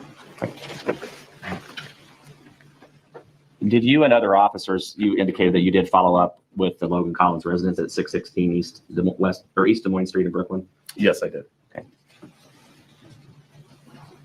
So how many different occasions, if you know, did law enforcement go to the Logan Collins residence? I'm not sure of an exact number. I know I personally was there at least twice. I know law enforcement had been there previously. Okay. Was there another officer that assisted in collecting the surveillance cameras? Well, on my 2 occasions when I went there, my initial travels to the Collins house, I was with Special Agent Matt George of the DCI. We went to that residence. Logan was not home at that time, so we got a number and left a message. When we went back to retrieve the actual DVR system, FBI agent Dave Warren was with me. So let's back up just a bit. Sure. How did you reach out to Logan Collins at 616 East Des Moines Street? Once we went there and Agent George and I viewed the area and saw the cameras on the exterior of the home, we wanted to make sure that we had those cameras since he wasn't at home, so we had the video. So I had called back to find out who the resident was of that residence and get a phone number to try and make contact. So called and left a message for Mr. Collins, which he returned. Okay. Did you make arrangements to go to the Collins residence at 616 East Des Moines? I did. All right. Do you remember the date that you went there? That was August 14th. All right. What time of day would you have gone to his residence? I believe he was getting off of work, so it would have been after 4:15, approximately 4:30, somewhere in there in the afternoon. Where did you meet with Mr. Collins? I met with Mr. Collins outside of his garage, and then he took me inside of his detached garage, which is where he housed the hardware, the DVR of that nature for the system. All right. Did he also show you the locations of the cameras? He did, but they were very visible. They weren't covert. They were the kind that are hardwired onto the outside of the home, okay, or the garage. Would you characterize Mr. Collins as cooperative? Very. How long did you spend at his house on the evening of August 14th? He assisted, well, he downloaded the cameras, so I watched him do that. So at the conclusion of that, I would guess half hour, 45 minutes.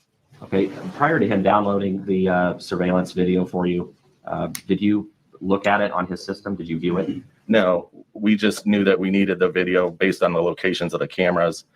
So we provided a hard drive for him to download them onto.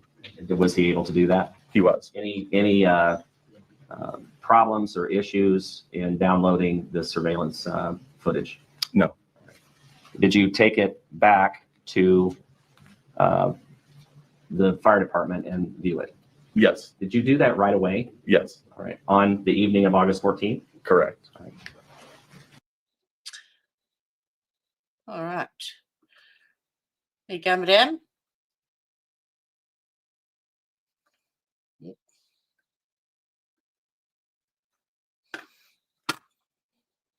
That is all of the information that you need to find out what you need. So it's got her name, the victim's name, the incident date, the defendant, the charges, when her next hearings, well, that was the motions hearing, the county, Miami-Dade she's in, and then it's got the link to that actual case search to click on, which you can't use this to do it because I've just for, copy and pasted it. But when you go into as the gavel drops, it will take you to that search. The case number, the date it was filed, when she was arrested, 2nd degree with a weapon, enhancer, her parents. Oh, they're being charged as well. They're not showing up in Florida yet. The family of the victim have filed a civil suit against Cleany, but will not proceed until after the criminal trial. Cleany remains in jail without bond. There you go. How good are they? And that, I mean, most of that time, it took me to try and upload it, save it as a PDF, and then bring it back in and try and find it. But to actually go into, as the gravel drops, I just put in her name and it brought up everything, a whole thread, and it's dated. So it goes chronologically from today backwards, and you can pick and choose, and it'll take you directly to that site, or that video, or that newspaper, or that article, or whatever it is that is pertaining to her. The parents charged with held evidence and not showing up in Florida, also apparently. That's Deborah Cleany. And Kim Cleany, is it? Deborah and Kim? So if you want to screenshot that, or if you want to, I don't know if I can, where can I put it? Oh, I can email it to you, Anna. Dickhead.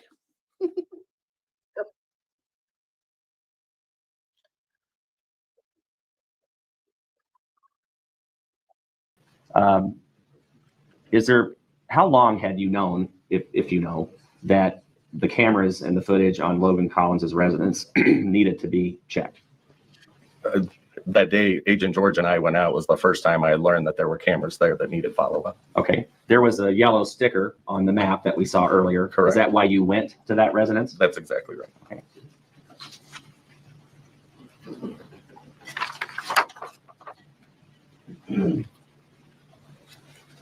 So after collecting the video, then describe for the jury what your process was in reviewing it.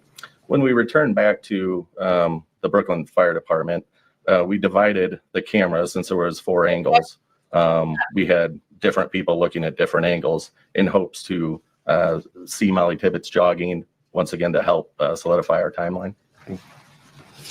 Okay. And did you know it in That may not have been updated. That's all. Mollie Jade was charged with tampering with evidence because they found the victim's laptop. Okay. Fair enough. general, what time frame you were looking for a jogger or any other evidence for that matter?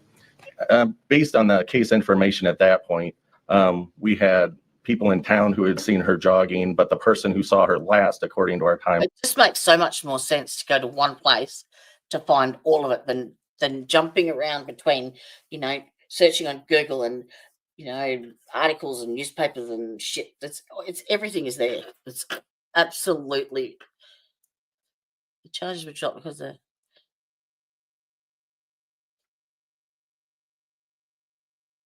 going through text protected by attorney-client privilege. Timeline was Christina Stewart at approximately 7:45 p.m. So based on her accounts from where she would have seen Mollie at, we backed that up to account for the time it would take to jog there. So I would say from 7 p.m. to 8 p.m. is the time frame we were looking at. At the time, Agent Reeson, And did to you? be honest, that's the only that's the only thing I ever had to do or knew about Discord for a long, long time. Know that there was a black Chevy Malibu associated at all with Mollie Tibbetts? No. Did you review the footage? Yes. Was there another agent that was assisting you directly? Numerous. I mean, like I said, we split them into.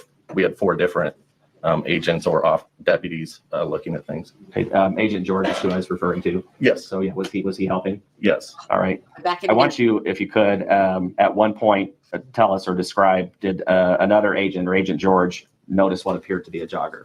He did. On we didn't notice anything while reviewing them on August 14th. On August 15th, I was reviewing the cameras, specifically one area that was kind of hard to see. But after looking and being around the town of Brooklyn to get the 385th, there was really only 2 areas where you could access that road by pavement. So the areas the common areas that would have went right past Mr. Logan's house, East Des Moines Street, we didn't find her there. So on the 15th, I spent considerable time looking at the area of boundary and the end of East Des Moines, which is hard to see on the cameras. While I'm reviewing it, Agent George, he came up and he had asked me what I was looking at. As I'm reviewing the cameras, I show him what I'm looking for. I turned actually to say something to him and he said, I think I saw something there. I thought he was kidding at first, but I went back on the cameras and then sure enough, we saw what looked to be like a jogger going through that frame. It's from a distance, is that right? It is. All right. Now, let's back up just a bit. So you started reviewing the surveillance video on August the 14th, correct? You quit for the evening? Yes. And then came back to it the next day on August the 15th? Correct. Was that also back at the firehouse in Brooklyn? Yes. All right. And that's where this happened with Agent George that you just described to us. Is that right? That is correct. All right. And we'll look at that video here in just a moment. But did you go back then and look several times to see if you could notice anything at all that appeared to be a runner? Yes. Yes. I looked at it numerous times. I can say it was a runner, has the appearance of a ponytail, but that was about it to me. Okay. We're going to look at that video.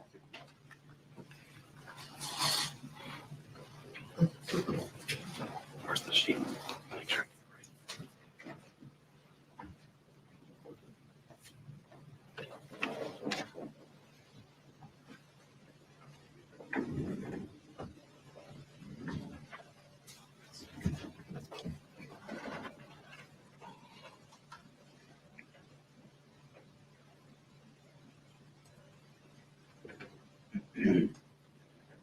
Okay.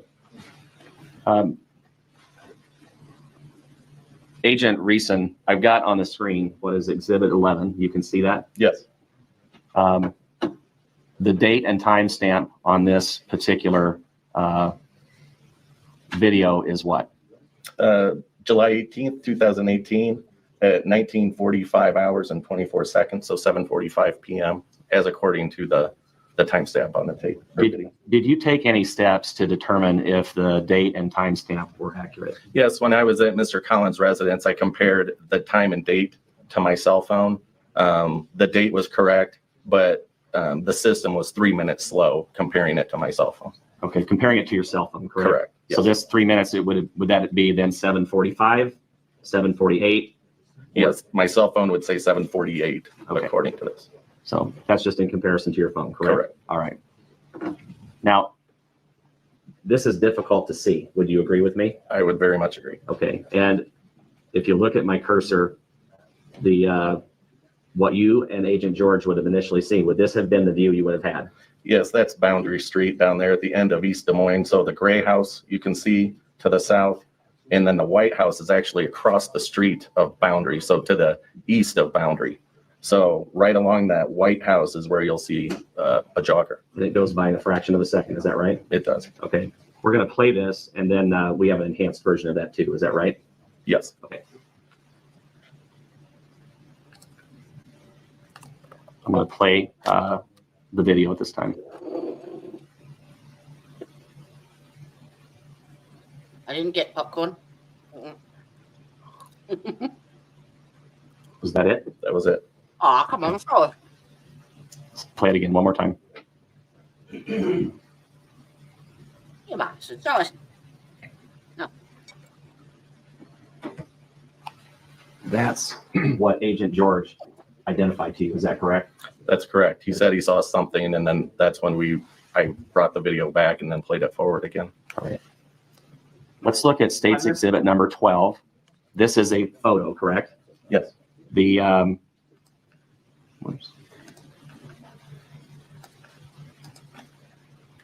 so we have labeled on this photo Exhibit 12, runner on boundary. Would you agree? Yes. And there's a black arrow pointing back to the the back towards Boundary Street where my cursor is at. Is that correct? That is correct. Is that where the what appears to be a runner goes through? Yes. Obviously, looking at this, Really? we can't identify this I noticed person two buildings. positively off of this video, correct? That's correct. All right. And this street that here on the cursor, is that, what street is that? East Des Moines. And then this street that runs this direction of the cursor towards the left side of the photo is what? East Street. Okay. Now, we enhanced this portion of the video. Have you seen that? I have. All right. I'm going to now play what's Exhibit 13, which is the enhanced video, okay? Okay.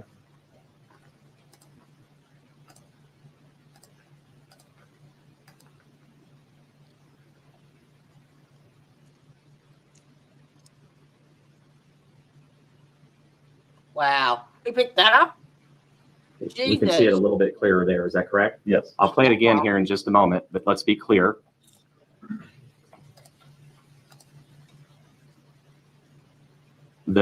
What appears to be someone running is in the area where my laser pointer is, near this gray house. Is that right? Yes. All right.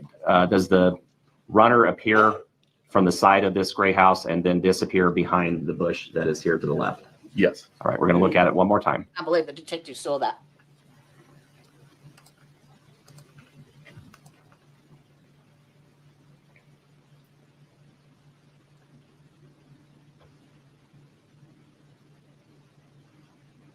Wow.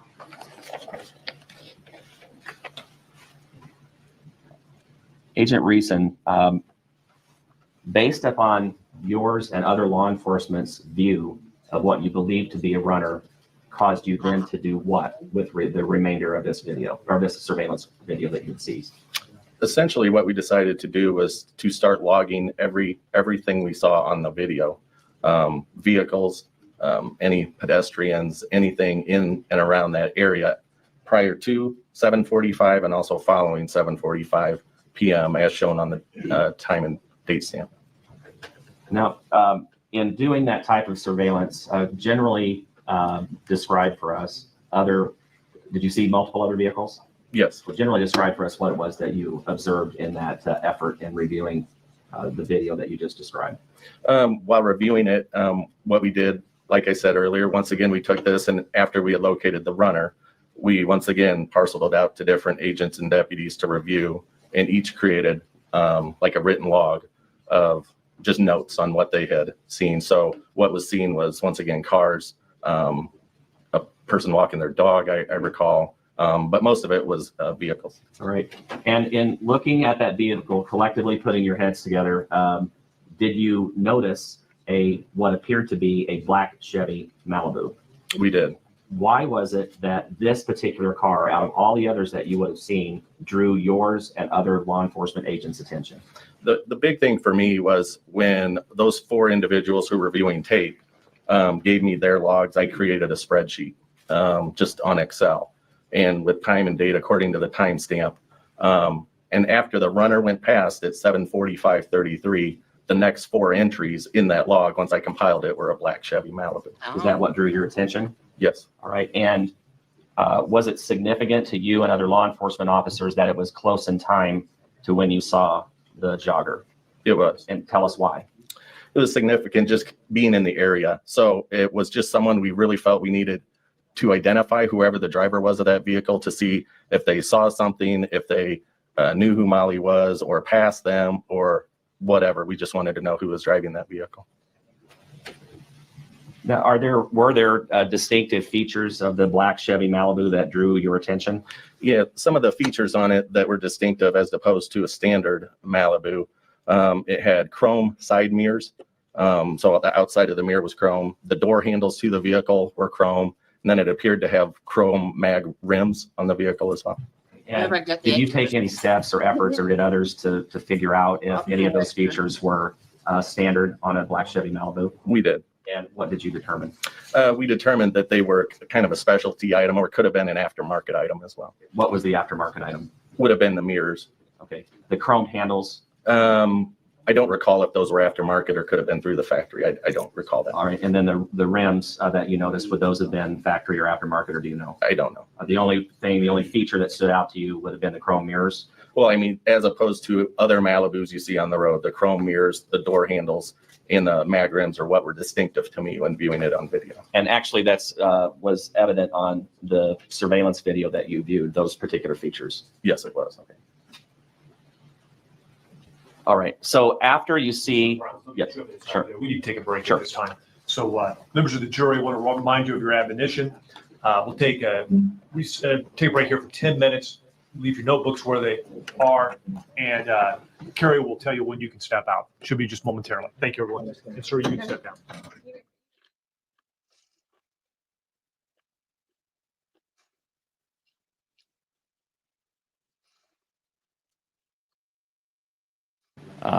The different locations this car was at around the time of 7:45 We did. on July 18th of 2018. Correct. Okay. Were there other times during the surveillance video where that particular car that you just described appears? Yes. All right. Tell us again, before we look at the first video clip, when was it that the jogger went through on the video? What was the time? The timestamp was 7:45:33 or 19:45:33 on the timestamp. And then when did you first see the black Malibu go through the video? It would have been approximately 20 to 30 seconds later. Okay. And which direction is it traveling? It was going to be coming up East Des Moines Street, traveling west. Okay. And have you reviewed that particular part of the video? Yes. All right. I have on the screen right now, State's Exhibit 14. Is this a video clip? It is. All right. And would this be the first time that you would have seen the black Malibu that you described in relation to the runner that we've already viewed? It is. All right. We'll play State's Exhibit 14. By the way, before we play it, looking at the exhibit, directionally, where does the black Malibu appear first? The black Malibu will come from the same direction as where the jogger came through. So down by the gray house, traveling toward the red and white truck. Okay. We'll show the video.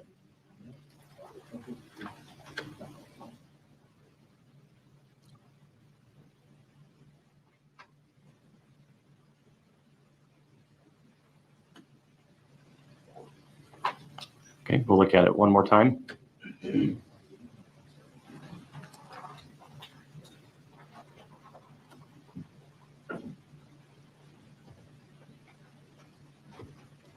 Wow. Agent Reeson, prior to coming in to trial, were we able to screenshot part of this video to get a better look at the black Malibu? Yes. And have you seen that photo? Yes. We'll show you what's been admitted as Exhibit 15. Do you see that? I do. On the screen is Exhibit 15. First of all, before we zoom in, what is this that you notice on the black Malibu? The mirrors being chromed, the door handles, the chrome rims were immediately identifiable to me. That's a closer version of that photo. Is that correct? Yes. All right. You can't identify the driver? No. Or the plate? No. All right.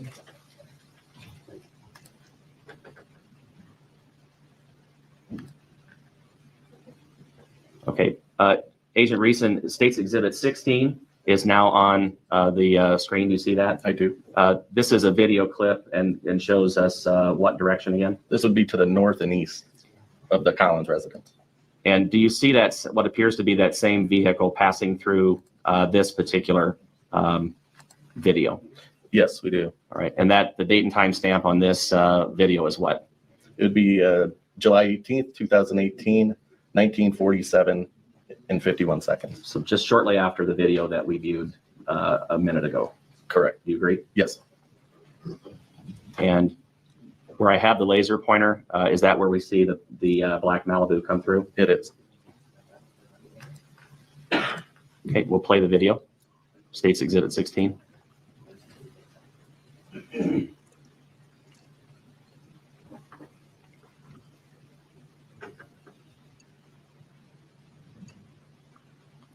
This was a video that drew your attention. It was. It appears to be the same car. Yes. All right, we'll watch it a second time.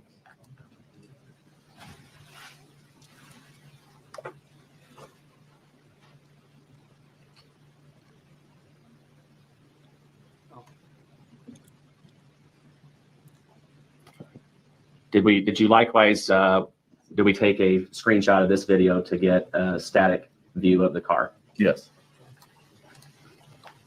And this is State's Exhibit 17 that's on the screen. It is. Right. Where'd my laser pointer at? What is that? That's what we believe to be a black Chevy Malibu. Okay. No. You're full of all sorts of what? No, it was maroon, I think. Oh, you mean the Chevy? In looking at this photo, I've enhanced it just a bit on the screen. State's Exhibit 17. Can you catch the chrome Yeah, mirror? it does. Do you see it? Yes, I see it. And it's located here. Is that right? Yes, sir. Where I've got the laser pointer? Yes. How funny would you be seeing yourself on the TV? Going in Go now, chronological order, then did you see the Malibu yet another time pass through the surveillance cameras? Yes, sir. And what street was that on? I believe that would have been back on East Des Moines. Okay.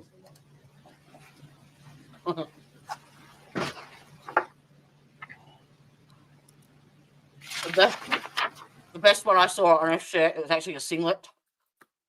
You know, the old wife beater one, just a blue singlet. And in the tiniest little writing, right on the breast pocket. So you actually had to like lean right in really close to read it. And it said, "Nosy little fucker, aren't you?"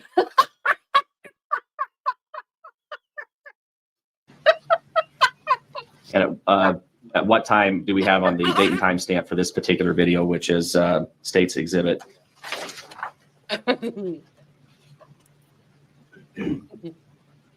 18? The timestamp on the video is 1948 hours and 44 seconds. Okay. We'll watch that video.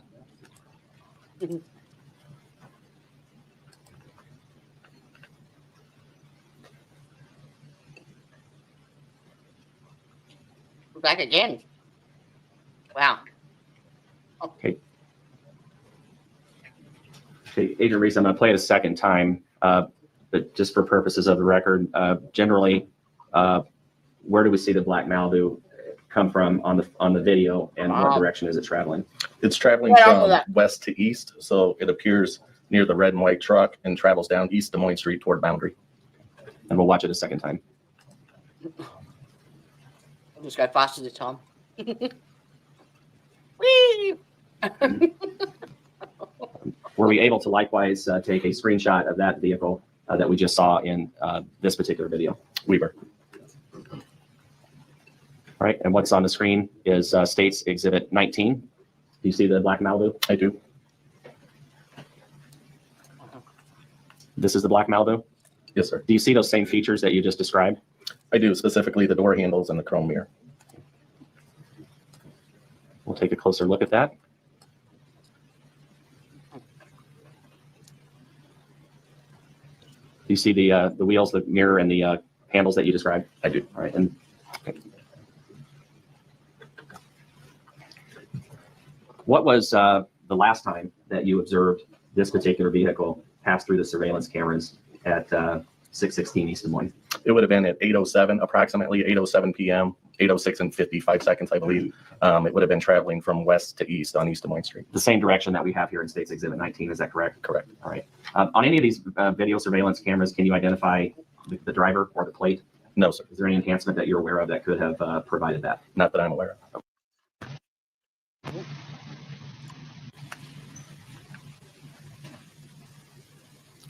State's Exhibit 20 is on the screen. The date and time stamp is July 18th of 2018 at 20:06 and some seconds. 55 seconds, yes. And 20:06 is in normal time is what? 8:06 p.m. All right, we'll play Exhibit 20.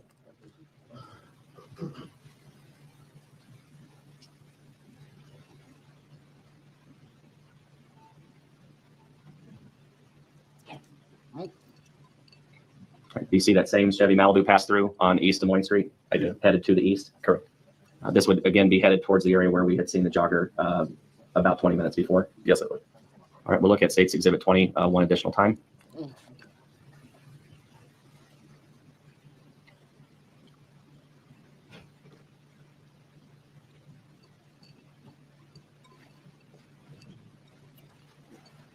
how would you describe the rate of speed of that car in comparison to the other videos that we've observed? In my opinion, on this trip through, it seemed to be going faster to me.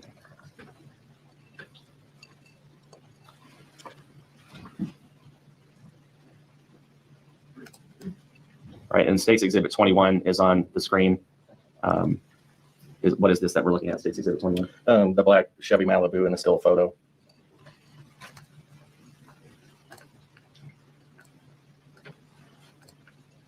And the same spoked wheels that we see on the other vehicles in the other videos are here? Same mag wheels, same chrome door handles, and the chrome side mirrors.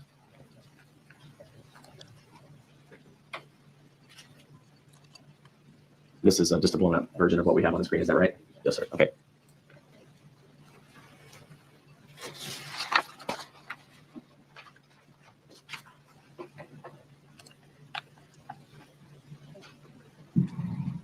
So I want to go back to an overall exhibit here. Exhibit 4 is now on the screen. Do you see that? I do. We have marked on the map, we mark it as a Tibbetts sighting. This is the area of the runner. Is that correct? That is correct. This is Boundary Street that I have my cursor on. Is that right? Yep. And East Des Moines runs east and west. Is that true? That is true. Up here, what street is that? That's 385th. And the surveillance camera from the Collins residence on the sighting would have been generally from his residence to the southeast. That is accurate. Okay.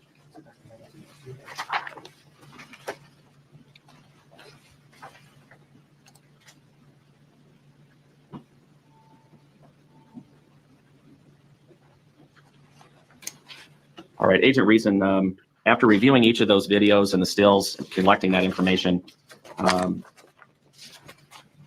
did you relay that to other law enforcement?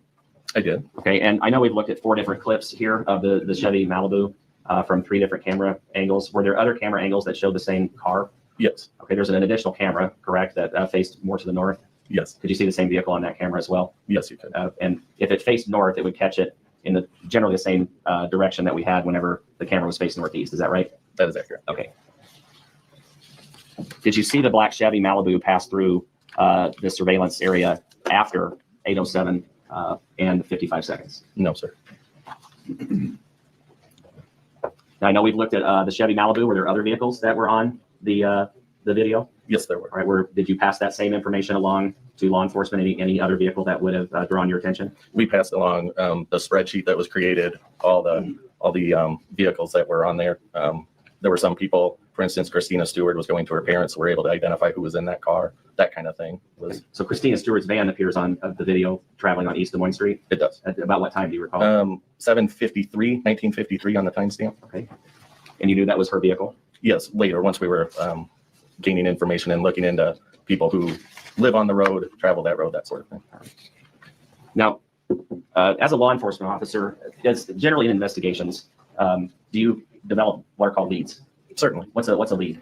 It's a piece of information that needs to be followed up on to see if it leads anywhere toward a resolution of an investigation. Okay. Some leads are dead ends. Sure. Some leads are more fruitful. Would that be true? That's true. But you follow those leads as a law enforcement officer, as do other law enforcement officers. Is that correct? Yes. This information that you had on the video concerning the black Malibu, would that have been a significant lead to law enforcement? Yes, in my opinion. All right. And particularly with regard to this car and the timing of when you see the runner, why is that? The vehicle passed through numerous times after seeing the runner pass through the. All right, my lovelies, I'm going to have to go and lay down. I will keep this running and I will start the next one, which is in 45, about 10 minutes. And I'll be watching it in the bedroom. All right, I'll be there. I just need to lay. Video, just from the time the runner went through until 8:07, there was 14 vehicles seen on those cameras. 6 of those were the Malibu. Okay. All right. All right, that's all I have. Thank you very much. Defense may cross-examine. Thank you. Agent Reason, good morning. Good morning. How are you? Good. How are you? I'm good, thanks. The spreadsheet you made also allowed agents to perhaps track down some of the registered owners of the vehicles, right? That was the goal, yes. Yeah, and that's where you got Christina Stewart, correct? Yes, sir. There was also a Brian Kriegel. You recall that name? I remember seeing it on there, yes. And what was the relevance of Mr. Kriegel? If I recall, he was there was a new home being developed out there that he had a connection to. And he lived on 385th, right? Correct. There's also an individual who is suspected of being on that video at 7:31 p.m. named Jackson Eichhorn. Recall that? I do recall that. What's the significance of Jackson Eichhorn? Jackson Eichhorn was a high school friend and associate acquaintance of Mollie Tibbetts. She was a few years older than him. Okay. And you saw that him or a vehicle suspected to be his following the same route that the jogger was on, correct? It was preceding the jogger. Okay, but it was the same route. Sure. And that pickup came to the intersection where the jogger also came, and then you never saw it again, right? Correct. And then it was suspected that pickup, the dark pickup, took a right and then went into the cemetery. Is that right? We couldn't see that on video. Okay. That was your suspicion? It was a suspicion. Okay. And that cemetery is basically right at the end of East Des Moines Street, right? Yes, East Des Moines will carry right into the cemetery. Did you ever go out to the cemetery? I did. And what was the purpose of you going to the cemetery? We were just trying to get a better lay of the land, seeing what could be seen from the cemetery out to 385th. We found that it's kind of a, there's a slight upgrade, toward the road. It's hard to see things during that time of year with corn growth and things. But you can't see 385th from the cemetery. You couldn't see it well because of the corn in the field. Sure. So you can see over top of it. You can see the houses to the north side of the road. Okay, very well. Now, the first time, or strike that, the jogger is seen running north at 7:45, which would be 7:48, correct? Yes, Okay, and we can't identify that jogger. We suspect, though, it's Mollie Tibbetts. that's what we suspected. Yes. And Mr. Brown showed you the videos. The first video that we saw, Exhibit 14, shows the Malibu driving westbound, right? Yes. And that's away from the direction of the jogger, correct? Correct. And the second video, again, shows the black Malibu, again, driving westbound, away from the direction of the jogger, right? Correct. And the final video, where you said that Malibu is driving at a higher rate of speed, that's at 8:10 p.m. 8:07 p.m. But the true time is 8:10, right? Yes, sir. And what is your knowledge of the time where we believe Mollie Tibbetts was finally abducted? I don't have that. I don't have that information. Okay. If I told you 8:20, would that jog your memory? That would make sense to me. So we had the Malibu going by at 8:10 and Mollie Tibbetts being abducted at 8:20. Well, speaking about this, I was 8:20 to 8:30 range is what I would say. Okay. And is it your understanding that she was abducted near the intersection of 385th Avenue and 200th Street? If that's the gravel road, the 200th Street, Okay, let's assume it is. that's what the assumption is. Did you travel out to that location? I had been out to that location. How far is that location from the city limits of Brooklyn? I'm not sure exactly where the city limits stop, but roughly from where the jogger was seen to that location is a little over 2 miles. Okay. Now, who put the yellow dot on your map? I'm not sure. And that yellow dot was there because someone had identified surveillance cameras on Mr. Logan's home? Yes, Do you know when those surveillance cameras were identified? I do not. Did you only search the surveillance video for that 1 hour period on the 18th? That's where we started on the 18th, was working off of our timeline that we were basing the investigation from. How much footage has law enforcement reviewed off of Logan Collins' cameras? At the time I can speak to. Since then, I can't speak to that. Did Mr. Collins indicate to you how much footage was saved on the system?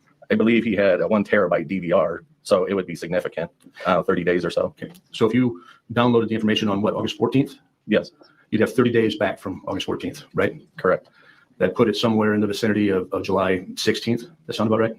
Yes, So we would have at least a couple days of footage that law enforcement could review to see if anybody was stalking or trying to see Mollie on those 2 days from that camera, right?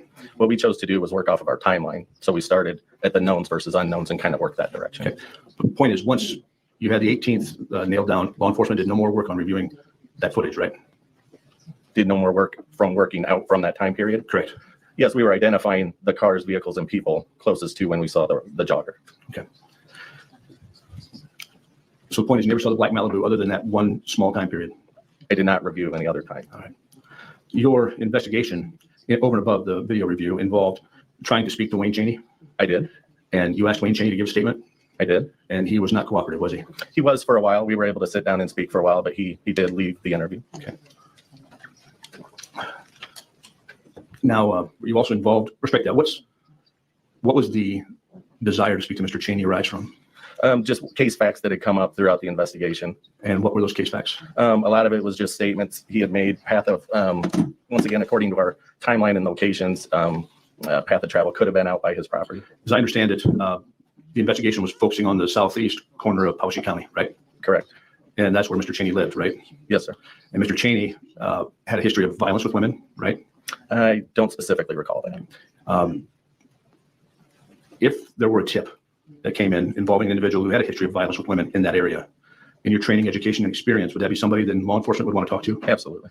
If there were an individual in that area of the county who had a history of sexual deviance or sexual violence toward women, would that be an individual law enforcement would want to talk to? Yes. Did the name Ron Pexa ever come up in your investigation? Not in my portion, no. Were you involved at all in a canvass of the 2400 block or the 2300 block of 460th Avenue? No, sir. Were you at all involved with responding to the scene where Ms. Tibbetts' body was recovered? I was not. In your training, education, and experience, once a body is recovered, like in a location where Ms. Tibbetts' body was recovered, would you want to interview persons in the area to see if they had seen or known anything out of the ordinary? Certainly. Like next door neighbor, perhaps?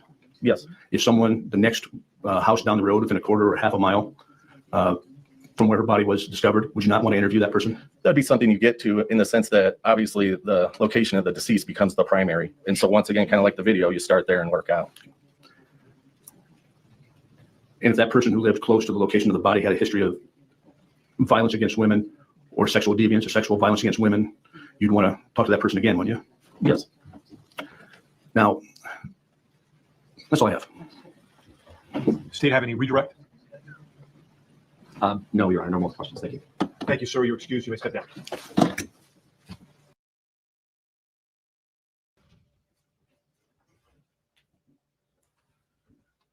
You may proceed when you're ready, Mr. Brown. Thank you, Judge. Ms. Romero, good afternoon. Good afternoon. Can you please state your name for the record? Yes, my name is Pamela Romero. And how do you spell your last name? Romero. Ms. Romero, currently, how are you employed? I am the Learning and Development Specialist at West Liberty Foods, located in West Liberty, Iowa.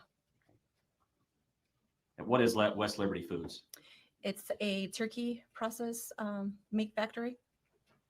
And how long have you worked for West Liberty Foods? It's going to be 2 years in June 26th of this year. Do you have any prior law enforcement experience? Yes. Can you please describe that for the jury? Yes. I graduated from Cedar Rapids Police Academy back in 2015. And I started working with the West Liberty Police Department for 2.5 years, later transferring to the Iowa City Police Department for 11 months. And I'm currently a part-timer with West Liberty Police Department. So when would you have left law enforcement? Do you recall? Yes, it was December of 2018. And you live in West Liberty and now work there, correct? Yes, You have a family, is that right? that is right. You're married? Yes, How many children? 4, All right. And their ages range? 20, 14, 10, and 14 months. And what are family reasons, the chief reason that you went back to West Liberty to work there? Family obligations. Did you enjoy law enforcement? Yes, Do you hope to return to it full time at some point? yes, I wish I could. Okay. You're getting ready to move, is that right? That is correct. Where are you going? Texas, 14 miles up north from Dallas. Is this a transfer for your husband? That is correct, yes. All right, Ms. Romero, take you back to your law enforcement days. As a police officer with West Liberty and Iowa City, did you receive any specific training in interview techniques? Yes, when I was with the West Liberty Police Department, they sent me to training back in December of 2016 for one of the CTK classes. And then I went back to the advanced class in February of 2017. Okay, whenever you say CTK classes, is that the acronym for the officers that run the school? Yes, There are DCI agents, is that right? that is correct, yes.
suspects? All the time, informal and formal. All right. And the same is true in Iowa City? That is correct. Yes, in Iowa City too. Were you a patrol officer there? Yes, All right. Did you work any particular shift in Iowa City? it was the night shift. I believe at that time I was working 7 p.m. to 7 a.m. All right. Let's get us a bit of background on you. Do you speak Spanish? Yes, How would you characterize your fluency? I am native speaker. What do you mean by that? I usually use my Spanish 90% on my daily routines. At work with my family, we even have a rule at home that we cannot speak English. It has to be Spanish. Okay. So Spanish is your first language. Yes, Were you born here in the United States? I was not. Where were I you born? was born in the north part of Mexico, Durango. Okay, when did you immigrate to the United States? Back in 1989, I was 10 years old. Did you come here with your family? Yes, to the small town of West Liberty, Iowa. And did your parents work at the same food processing plant that you work at now? Not my parents, but my brothers did. When did you learn English? I came here, I was enrolled in school. I was enrolled in 5th grade, so I learned English in school till I graduated from West Liberty. Did you go on to college? Yes, Where did you go to college? William Penn University, All right. And did you receive a degree? my associates, yes. And okay, an associate's in what area? Science degrees. I was going into teaching, and then I just completed the 2 years. Tell us again what the degree was in. Science degree, just getting the basics out towards my teaching degree. Did you go on to receive a 4-year degree? No one. In your duties at West Liberty and Iowa City as a police officer, were you frequently called on to interact with Spanish-speaking persons? Yes, Both suspects and witnesses, I would assume? yes, Did you have numerous occasions to interact with people in that way yes, in your law enforcement capacity? yes. All right. Ms. Romero, I want to direct your attention to July of 2018. Did you become aware of an investigation that was being conducted in Poweshiek County involving the disappearance of Mollie Tibbetts? Yes, I was made aware. Okay. And were you requested to assist law enforcement in speaking to potential Spanish-speaking witnesses? Yes, the first time that I got involved, I was with the Iowa City Police Department, and they told me that they needed assistance with the Hispanic community for me to go ahead and do interviews in Spanish. And how many days in July did you spend in Poweshiek County assisting in the investigation in that manner? 1 day.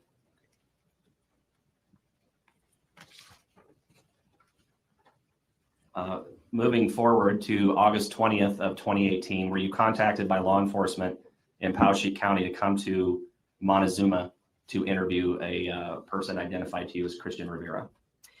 When I was contacted, I was not made aware that I was going to go ahead and interview Mr. Rivera. I was down, or I had the idea that I was called down there to assist again with my Spanish-speaking skills.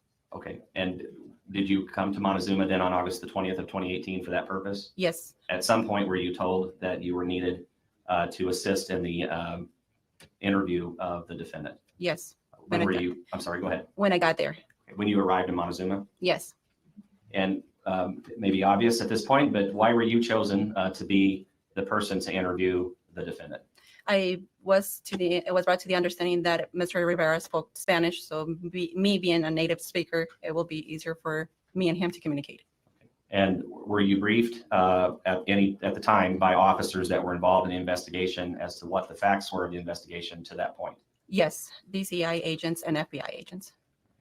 At the time that you were requested to assist in the investigation, had the body of Mollie Tibbetts yet been located? No,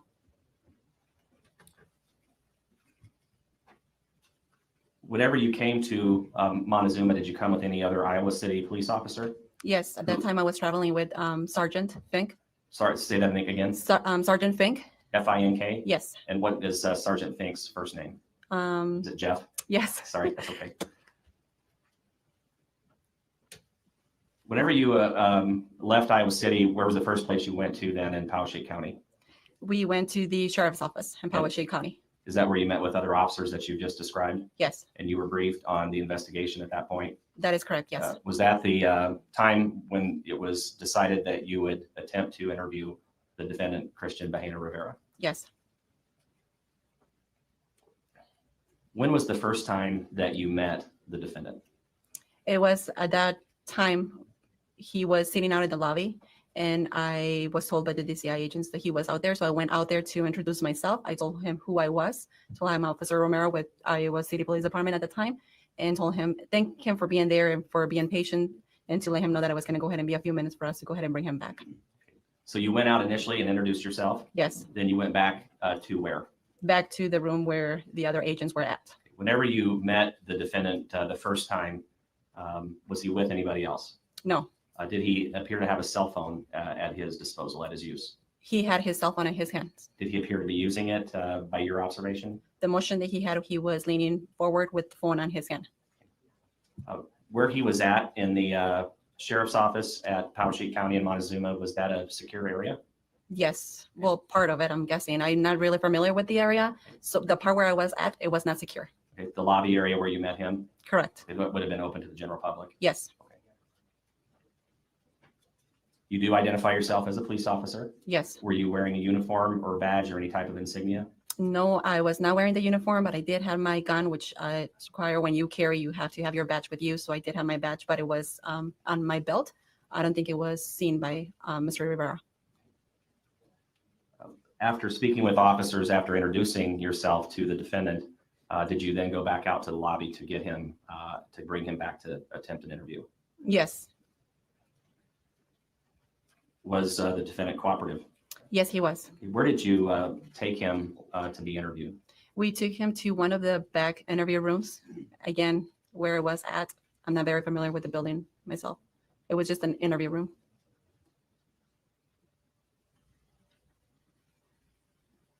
Did you take his phone away from him? No. Were you pleasant with him Yes, in the manner that we're speaking here today? I believe this is the same tone that I was using with him. Whenever you showed him back to the interview room, did you point out the exits to him? Yes, I made sure I knew where the exits were before I took him down. When we were walking down, it was myself and Mr. Rivera, and I show him there's the exit sign right there. That means that there's an exit door. And the door, was there a door on the room that you conducted the interview in? Yes, there was a door, which I showed to Mr. Rivera that the door was unlocked. Did you tell him he could leave at any time? Yes, I did. Was he agreeable to speak with you? Yes, he was. So up until this point, what language were you speaking with the defendant? Spanish. Right. When the interview began shortly after, what language were you speaking with the defendant? Spanish. All right. And was the interview recorded? Yes, it was. Recorded by video Yes. and audio? Yes.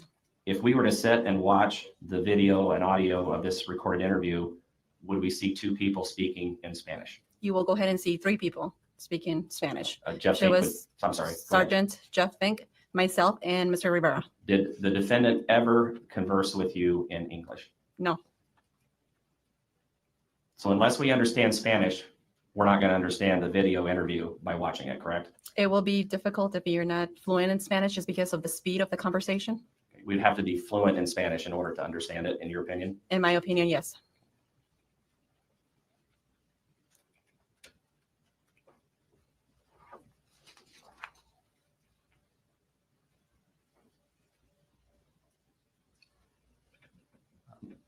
Agent Romero, are you able to translate your conversation that you had with the defendant on the night of August 20th and morning of August 21st of 2018?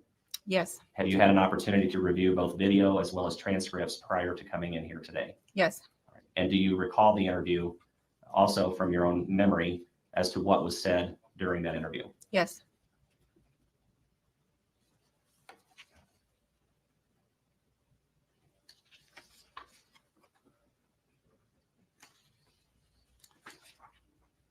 Prior to going into the interview, Agent Romero, you did not know the location of Mollie Tibbetts' body?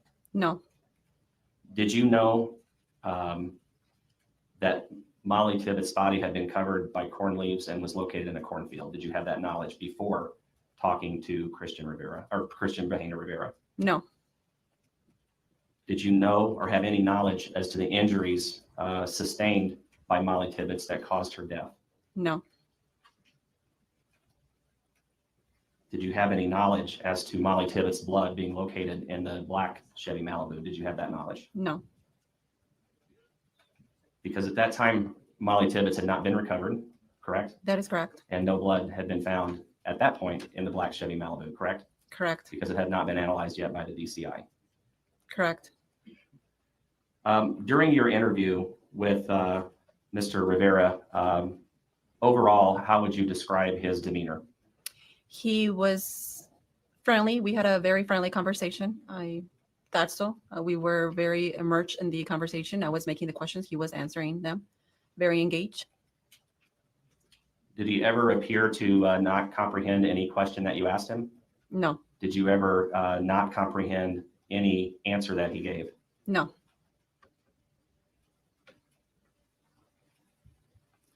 At the beginning of the interview, Ms. Romero, did you speak with the defendant about the vehicle that he drove? yes. At the beginning of the interview, I spoke to him about his of employment, family history, and the vehicles that he had, who he lived with, and his residence, and just rapport building. Okay, let's just speak specifically about the vehicle. We'll get Okay. into the other things. But Okay. did you talk to him about the vehicle that he drove? Yes, And what did he tell you about the vehicle that he drove? he actually told me that he had two vehicles. One was a black Malibu, Chevy Malibu, that he had purchased from one of his cousins. I believe, if I do recall correctly, it was somewhere in Tama, a dealership, that he was making payments towards that car because the actual owner of that vehicle was his cousin. And then he also mentioned another vehicle, an Altima, that he stated that he usually drove in the gravel back roads of the town, because the information that he gave me is the reason why he did that is because the vehicle was not up to date with the registrations, the Altima. And the black Malibu, it was fine. So he was the one, he said that he drove that one around town. During the interview with the defendant, did you allow him to keep his cell phone? Yes, Did you allow him to use his cell phone whenever he wanted to? yes, All right, during the first part of the interview, you had mentioned earlier that you talked to him about his family. yes, Did you talk to him about his job? yes. What did he tell you about his family and his job? He told me that he had been here 7 years in the United States, 4 years in Brooklyn, working in the farms that he stated that he was working at. He gave me information about cousins, uncles living in the close areas. You had mentioned earlier that this was what you called rapport building. Yes, Is this something that you had been trained on with regard to conducting an interview? yes. What's the purpose of rapport building? Getting to know the person that you're talking to. And during this part of the interview, were you able to get to know the defendant? Yes, Did you ask him where he was currently working? yes. Where was that? Jeremy Farms? And did he tell you what his jobs were at Yerby Farms? Yes, he did. He told me that when he started his employment with Jeremy Farms, he was milking cows. And later he told me that he moved to another position, that it was a lot easier, which it was cleaning the sections. Before we move on to the next section of the interview, Ms. Romero, overall in this interview and interaction with the defendant, did you take frequent breaks? Yes, And do you know, on all of the interactions that you had with him, was it always you and Jeff Fink that were in the room, or were there times when one or the both of you would leave? Okay, can you all hear me? one of the other ones. I'm will back. live. I was all the time with Mr. Rivera. Did you provide him food? Yes, I did. And the hours of the interview, I believe we gave him approximately 8 to 9 breaks. And did you provide him a full meal at one point? Yes, there was a sandwich, and I even asked what beverage was his preference, and I provided that to him. And you allowed him time to eat that meal? He had approximately 25 minutes to eat.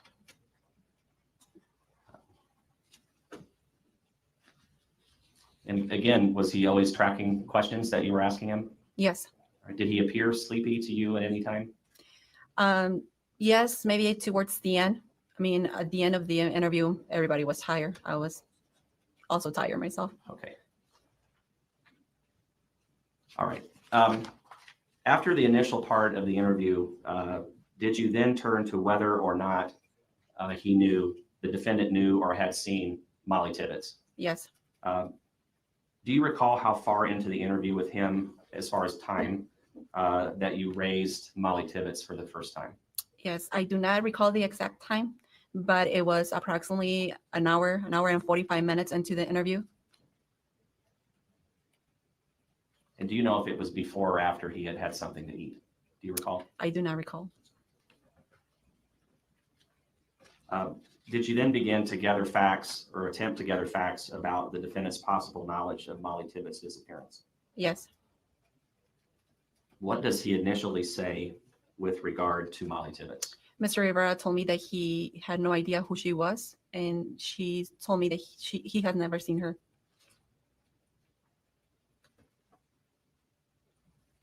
Did you have a photo of Mollie Tibbetts that you showed the defendant? At that time, I pulled out one of the posters, the flyers that had Mollie Tibbetts' face.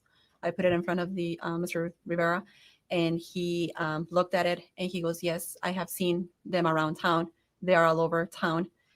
And at that point, he also added that he remembered seeing Mollie's boyfriend at one of the local gas stations. But initially, he denied having ever known Mollie Tibbetts. Is that true? That is true. Or having any contact with her? That is true. He stated he kept a picture of, or the copy of the poster flyer in his car. At all points forward in the interview, Ms. Romero, sorry, I have to wait for the switch.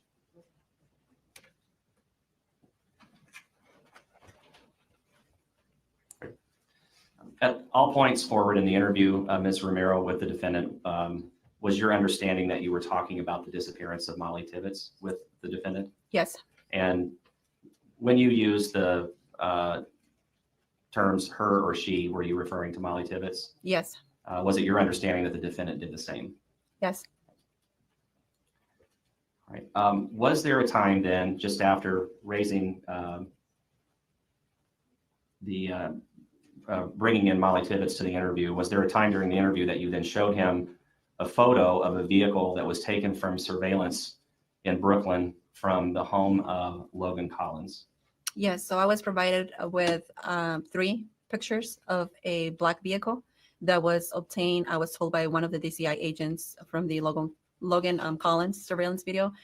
That photo showed the black Malibu. And had you received those 3 photos at one of the breaks that you had taken during the interview? Yes. While you were at the Poweshiek County Sheriff's Office? Yes.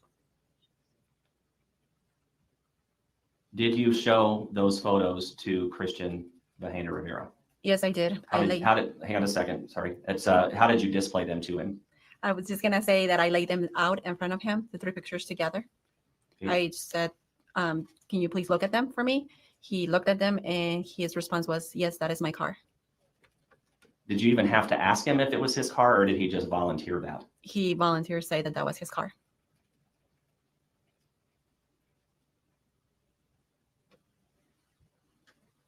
Were these were still shots taken from the surveillance camera? Is that right? That is what I was told. Yes. Did it have a time and date stamp on it? Yes, they did, which I pointed out to Mr. Rivera. He stated that, yes, it was 1948, the time, and July 18, the date.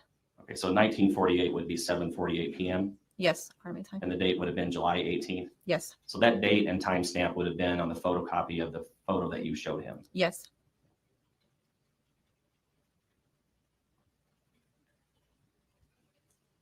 Did you ask him if he was the sole owner of the Malibu? I asked him if he was driving the vehicle that date and time. He said, yes, that was me. I asked him, is anyone else in the car with you at that time in that particular date? He goes, no, it was just me.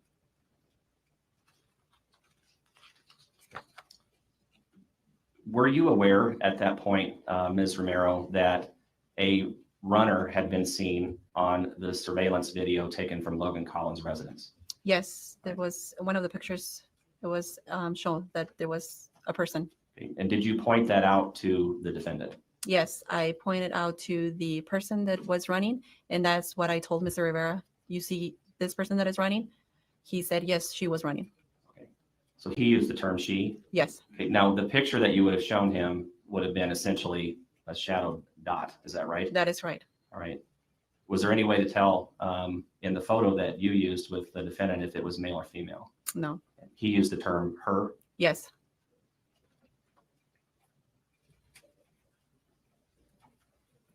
All right. Ms. Romero, at this point, did the defendant then describe seeing anyone running in Brooklyn at about that time on that date? Yes, he went on describing that it was a female girl running.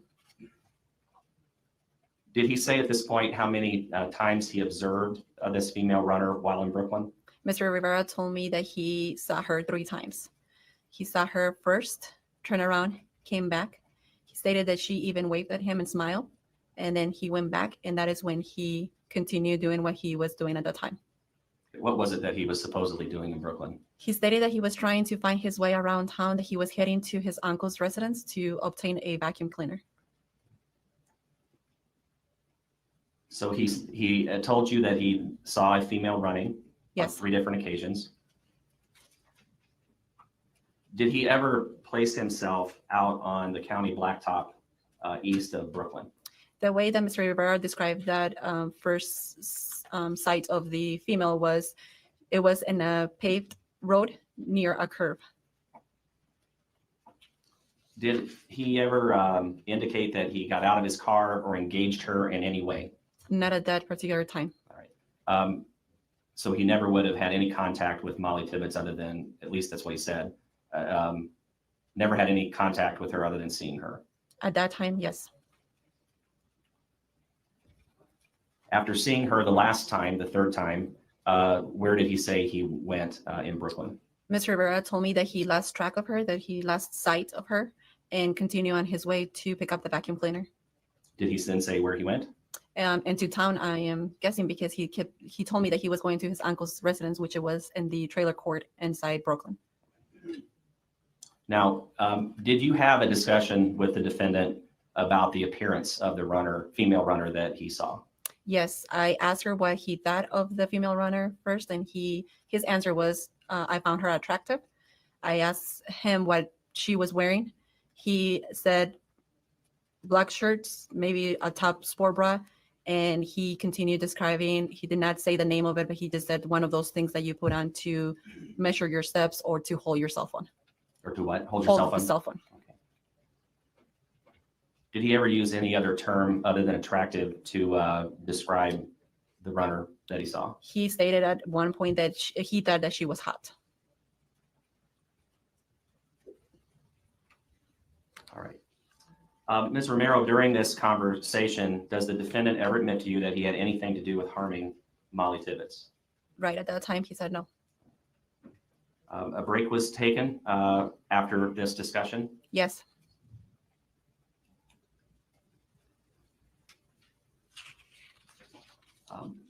During that break, was Cristhian Rivera placed into custody? Yes. All right. That And did the interview then continue in the vehicle later on that morning? Yes. So later on in the morning at approximately 4:30 a.m., did you, Cristhian Bahena Rivera, and another officer leave the sheriff's office? Yes. Officer Kiwi, an agent from FBI, and myself and Mr. Rivera left the office. And where did you go? We went to Mr. Rivera's residence and the farm that he worked at. I The believe it was Yerby a Farms? property. Yes. All right. That's an area in southeast of Brooklyn, correct? I'm not familiar with the area, but yes, that's Powashik County.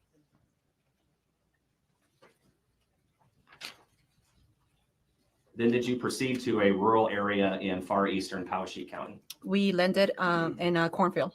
Okay, I'm going to show you a photo. Okay. States, it's the. All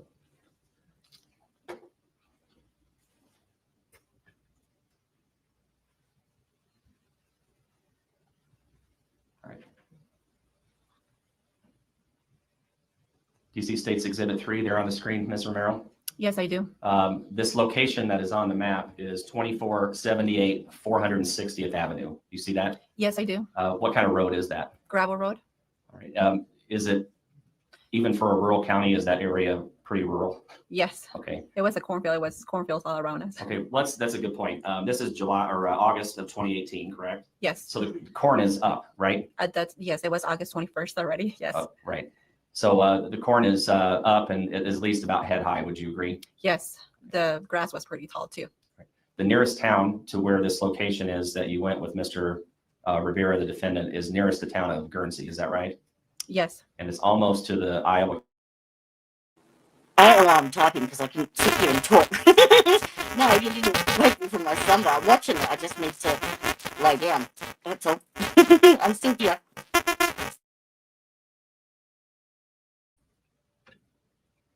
All right. And in the vehicle, did you, were you in the vehicle with the defendant roadside at that location that we see here on Exhibit 3? Yes. Okay, we're going to look at it, Exhibit, I believe it's 25.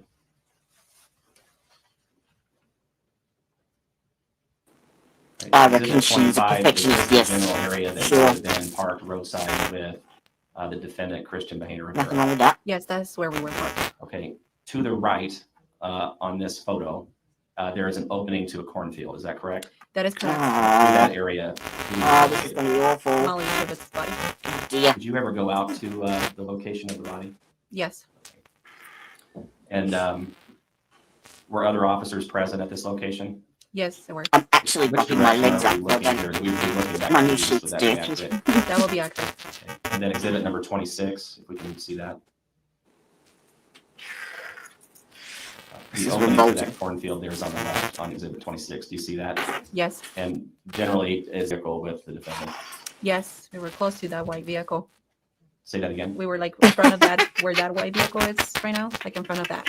Like those vehicles were not there then, but it was close to that area. It's a little bit further up the road is what I'm hearing you say. Yes, And this is looking back to the west. Would that be true? that will be true.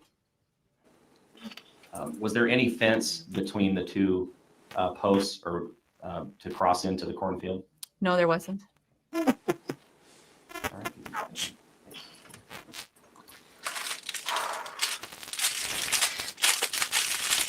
It's a mess. Ms. Romero, whenever you got back into the vehicle, did you read the defendant his Miranda warnings? Yes, I did. So inside the vehicle was Mr. Rivera, myself, and Sergeant Jeff. And Did you waive those? yes, he wanted to talk to me.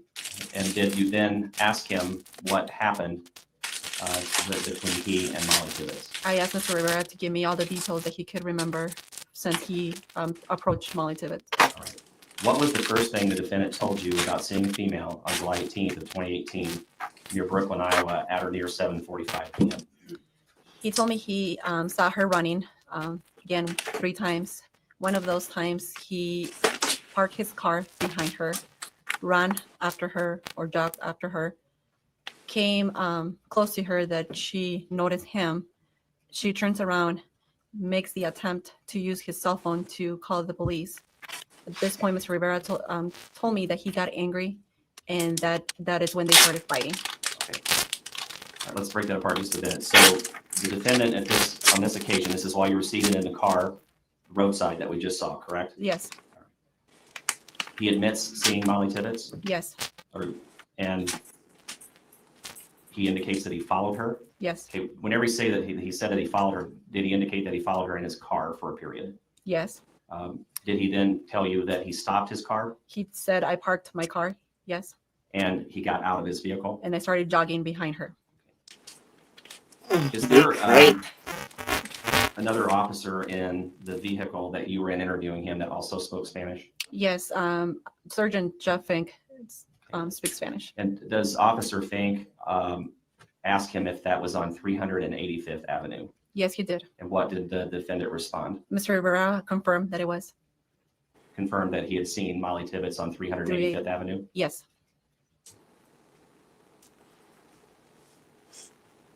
You told us that he jogged towards her and that a cell phone was used. Is that correct? that is what he said. Mr. Rivera said that she made the attempt to use the cell phone, later telling me that she told him that she was going to call the police. And what was the defendant's reaction to Mollie Tibbetts' threat to call the police? Mr. Rivera said that he got angry. Did he indicate that there was any type of physical altercation? After he stated that he got angry, he stated that they started fighting. Was he any more specific at this point as to what the fight was? He said that Mollie tried to slap him and was screaming at him. Did this make him angry? Mr. Rivera said that this is when he became angry. Now, what is the next thing that Cristhian Rivera told you that he remembers while he was on this road with Mollie Tibbetts? So once Mr. Rivera told me that he got angry and he remembered them starting fighting, he stated that usually when he becomes angry or when he gets mad, he blocks out. So the next thing that he told me was that he remembered him driving and looking down into his legs and finding the earbuds that belonged to Mollie. And that is when he remembered that he had Mollie in the back of his vehicle in the trunk. He did not tell you that he remembered putting her in the trunk. He stated that he did not remember putting her inside the car. He did not remember how she got there, but he did remember how he took her out of the vehicle. Okay. But he did remember her being in the trunk. Yes. And where were the earbuds at specifically in his car? Where did he just Mollie's or the earbuds he described? Where did he put them? He stated that he was driving, looked down on his legs. That's how he put it. And that's when he saw them.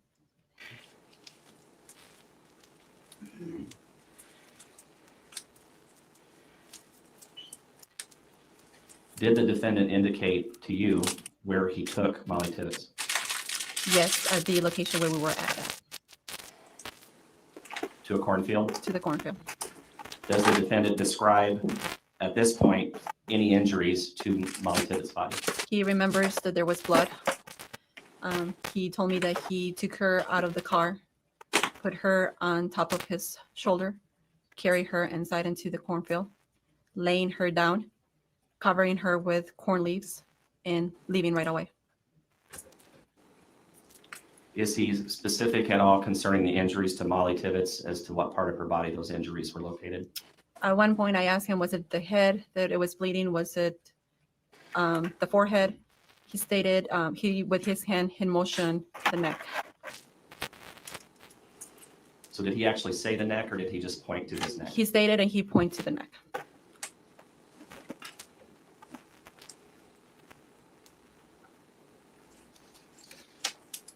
Did he describe for you how her body felt when he carried her?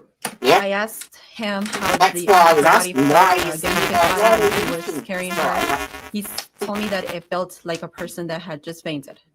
After 2 Miranda, the defense still tried to have it Did the defendant ever tell you withheld. or remember for you any weapon that was used to Suppressed. cause the injuries to Mollie Tibbetts that would have caused her to bleed? No, did not. He couldn't remember it. He could not remember. Is it fair to say, Ms. Romero, that in your conversation with Cristhian Rivera roadside at the cornfield, that the recall by the defendant was not complete? Yes, I was trying to get more details from him.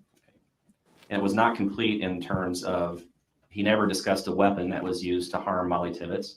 That is correct. He did not provide you turn by turn a drive that he took to the cornfield, correct? Correct. There may have been some other details left out. Is that right? Yes, that's what I was understanding. Did the defendant provide you any information concerning the condition of his clothing? Yes, he told me that he had no shirt on because it was stained with blood. I'm sorry, I didn't. He had no shirt on because it was stained with blood, or He it had could no- be bloody He had no shirt on at what point? when he was carrying her inside the cornfield.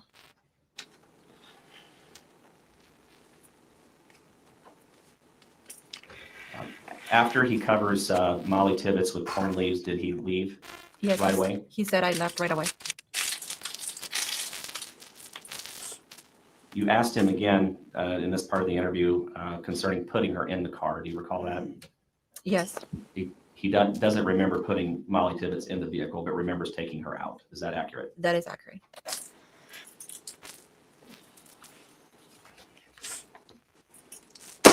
After going through this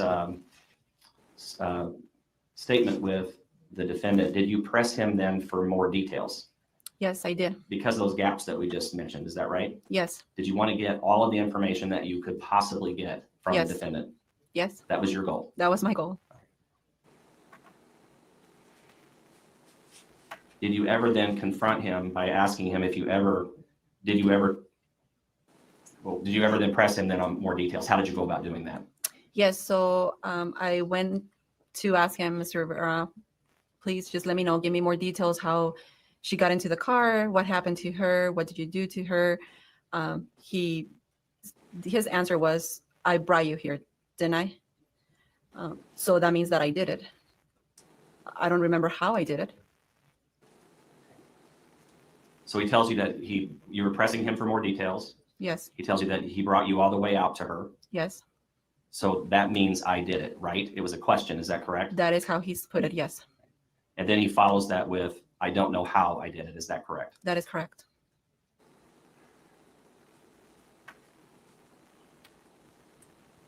Did you press him at one point on more details by asking him what changes? He goes, nothing changes. I brought you out here. And then he restates what he told me earlier.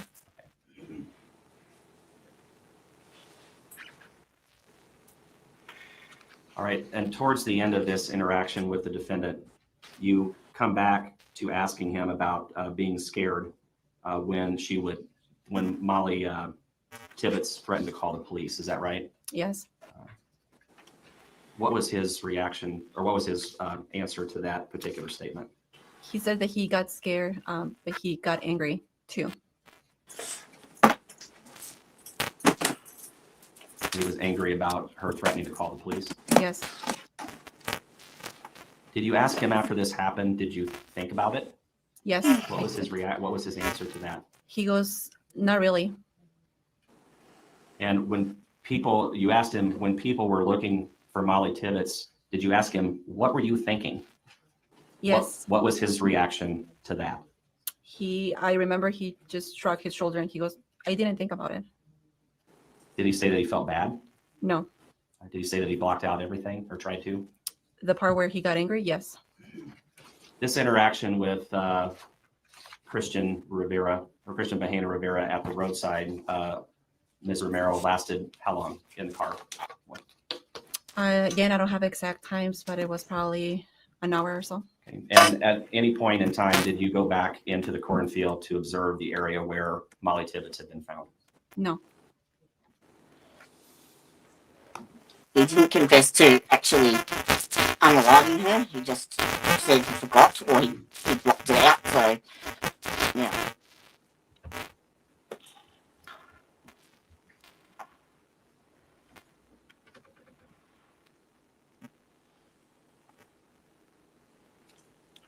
Ms. Romero, just to finish this up, did you drive back to the sheriff's office with the defendant?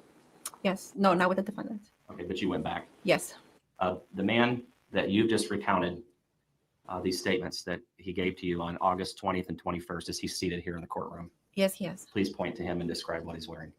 He is right there, and he is wearing a light blue shirt with a gray dress pants. Your Honor, the record should reflect that Ms. Romero has identified the defendant, Cristhian Bahena Rivera. Record will so reflect. That's all I have. Thank you. Members of the jury, let's take a 10-minute recess at this time. Want to remind you of your admonition. Yeah. You can leave your notebooks where they I'll go are. and change. And again, we'll be back in about 10 minutes. And Ms. Romero, you may step down also, of course.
Bahena and the attorneys of record are all present. Mr. Ramiro, Ms. Ramiro, I'll remind you, you're still under oath. And with that, Ms. Freeze, you may cross-examine. Ms. Romero, you said that Mr. Bahena made a statement that kind of gestured a slitting of a throat. Is that correct? My mistake, it was not the slitting of the throat, was just more of a sign. Like he went like this through to the neck. All right. And so what did you understand him to mean when he did that? I was asking him if where there was blood, either head, forehead, and I myself went head, forehead, which he said neck, and he went like this. So my client specifically said that there was blood on her neck. Is that right? That is what I understood from him, yes. And from what you understood was that her neck was bleeding. Is that correct? No, at the time he just said that there was blood in the neck, and that's how I took it. You understand that her injuries are not consistent with that. I was not aware of the injuries. You don't know anything about the injuries in this case. Is that right? I know what the information that they have given me, yes, but not any details or anything in particularly. That would be a different area for someone else to testify to. Is that right? That is correct. Someone that has expertise in what her injuries were. Is that correct? Yes. But from what Mr. Bahena said is that there was blood specifically on her neck. Is that right? When I asked him again, was there blood in the head, forehead? He's pointed to his neck like this, and he said in the neck. And when he pointed to his neck, he had his thumb and his forefinger around his neck as if someone was being strangled. Again, he just said that. I did not think of cut, strangle, or anything like that. I just was trying to understand where he saw the blood. You've pressed my client many times for more details. Is that right? Yes. You told him several times that you didn't believe that he didn't remember these details. Is that right? I did not tell him that I did not believe him. I told him that I understood if he had that condition. I even remember saying that that could be a condition when someone blacked out. But no, I do not recall saying that. But as far as what exactly happened, whether a knife was used or some sort of an object, you just don't know. Is that right? That is right. And that's because my client did not give you that information. Is that correct? That is correct. Now, he did lead you to the body. Is that right? Yes, he did.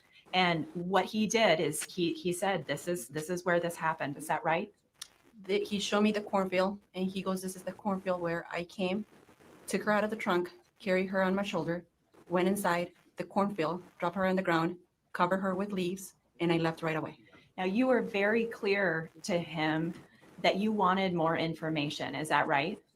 In the car, yes, when I was doing the interview, I wanted more details. I was trying to have him remember what happened between the time that he stated that he did not remember how she got in the car, but he remembered when he took her out of the car. Now, he wouldn't provide you with those details. Is that correct? That is correct. And specifically, when he asked or when you were pressed for details, he said, I brought you here, right? He kept restating that, yes, I brought you here, didn't I brought you here, didn't I? And another thing that he said to you is what changes? Is that right? Yes. He knew at that. I mean, many hours before he was detained on an immigration hold. Isn't that right? He was detained around 11:30 p.m. at night. And when he was talking to you at this cornfield, that was approximately 5 or 6 o'clock in the morning. Isn't that right? We left the office at 4:30 a.m. And he knew once you were there that he was going to be arrested for her homicide. Isn't that right? At that time, when the 11:30 interview with the ICE agents, at that time he was under custody. And specifically, though, ma'am, between 5 and 6 in the morning, when you were at that cornfield, he has brought you to the body. He's led you in the cornfield. Isn't that right? That is right. And he knew that he was going to be placed under arrest for her homicide. Isn't that right? What he was thinking, I'm not sure what. He had no reason to believe that he wasn't going to be held accountable. Isn't that right? I guess not. And you asked him for more details, yes. Right? And he was simply unwilling to give them to you. Is that correct? Again, I will not say the word unwilling. He kept stating that when he got angry, he blacks out. So I'm not sure if he was not willing to do it or he was just describing a condition that he had. Again, it's not my area. Now, you're trained in interview techniques. Is that right? I received, like I stated earlier, 16 hours of the CTK class. Have you ever heard of the term false confession? I was brought in one of the classes of the training, yes. Explain for the jury what a false confession is. I'm sorry, but I will not be able to do that because I don't have the knowledge of what it is exactly. Explain what you were trained at the interview technique schools that you were at. I do not remember going into details with the false confession. My training was direct in how to direct an interview, how to do rapport building, how to go ahead and get to know the person that you're interviewing, how to conduct the interview and manage like that.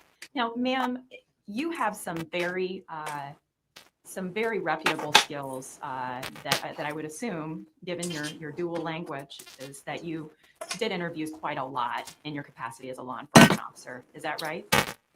It all depends what you mean quite a lot. I started my career with law enforcement, and I was doing this for 2.5 years almost at the time. So I was still brand new to all of it. And I was, yes, conducting interviews in a small town of West Liberty, which there were not a lot of interviews to be done. It all depends what a lot means to you. It's generally known, it was generally known in the community. And this truck is for 7 days. Is that right? That is correct, yes. And so if there was someone that was investigating a case involving someone that spoke Spanish, they would often bring you in to assist, isn't that right? Yes. And have you ever been asked to assist in another jurisdiction such as this case? No. All right. Now, ma'am, I want to talk to you a little bit about report building. That's something that you've learned at the academy? Yes, a little bit of in the academy, but again, the report building skills that I learned were mostly at the CTK classes. Specifically, what is rapport building? Again, just getting to know the person that you're talking to, anything about family, history, employment, anything that we can go ahead and get out of the And it sounds to me like you talked to my client for about 2 hours just doing general rapport building. Again, I do not recall the exact times, but yes, the interview was long. You did speak to him about a number of different things. Is that right? That is right. We spoke about family. He gave me a list of uncles and aunts. You talked to him about his employment and where he worked. Is that right? Yes, that is right. You also talked to him about how often he worked. Is that correct? Yes. And he talked to you, and ma'am, I do have your not your transcripts, but the transcripts there if you'd like to look at them. But he talked to you about how often he worked at the dairy farm. Is that right? Yes, he did. He told you that he worked long hours. Is that right? 7 days a week. Yes, 5 to 5 sometimes. All right. And so he goes to work at 5 o'clock in the morning. Is that correct? That is correct. That's what he told me. And then he would leave work at 5 p.m. Is that right? Yes, he said the 12-hour shift. And he would work 7 days a week on his on week. Is that right? Yes, he told me that there were some every other weekend or something like that he was off. So generally, there would be 1 week that he would work every single day, 12-hour days. Is that right?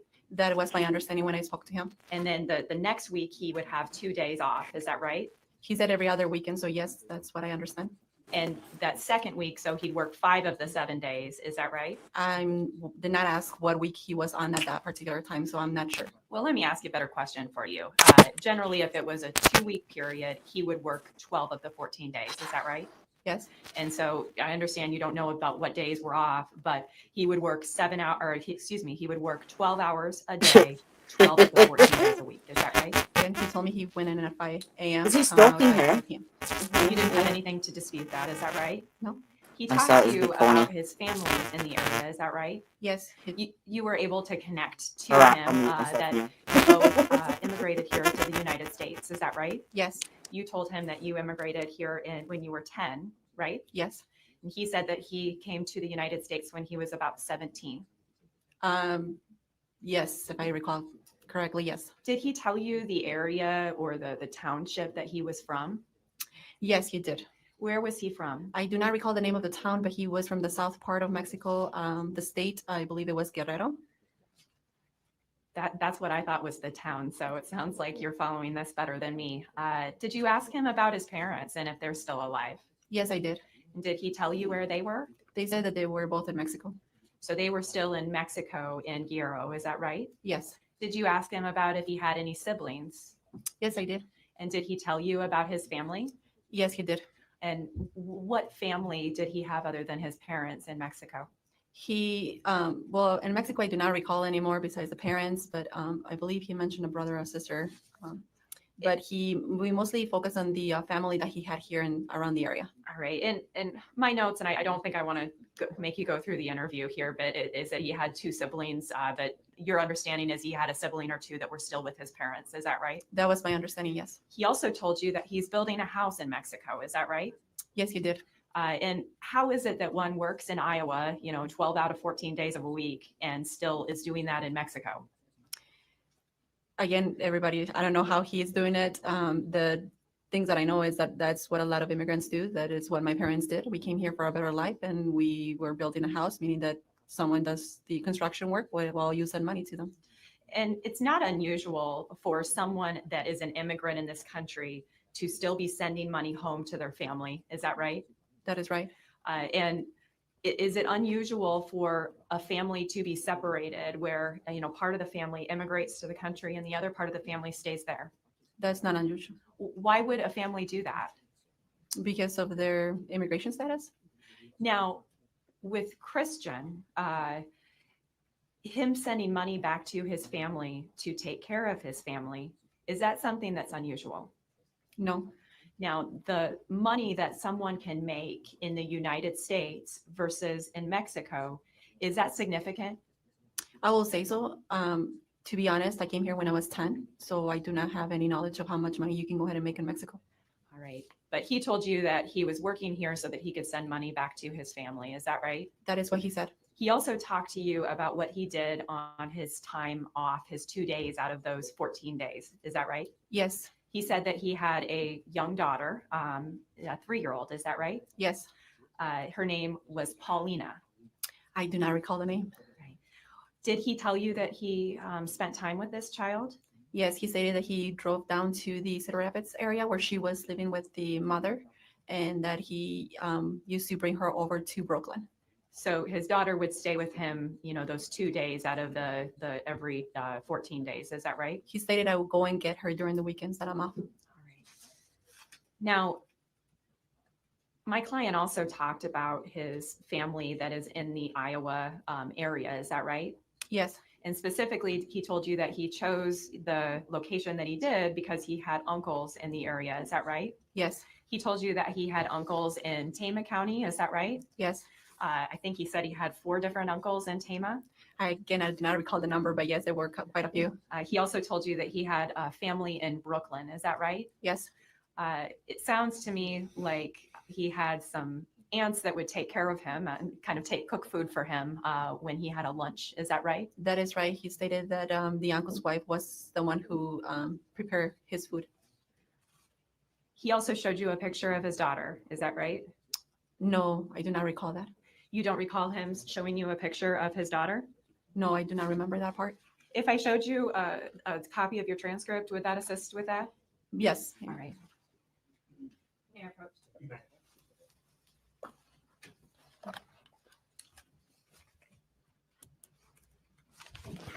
If you could turn to, and this is 170434. If you could turn to page 10. This is yours.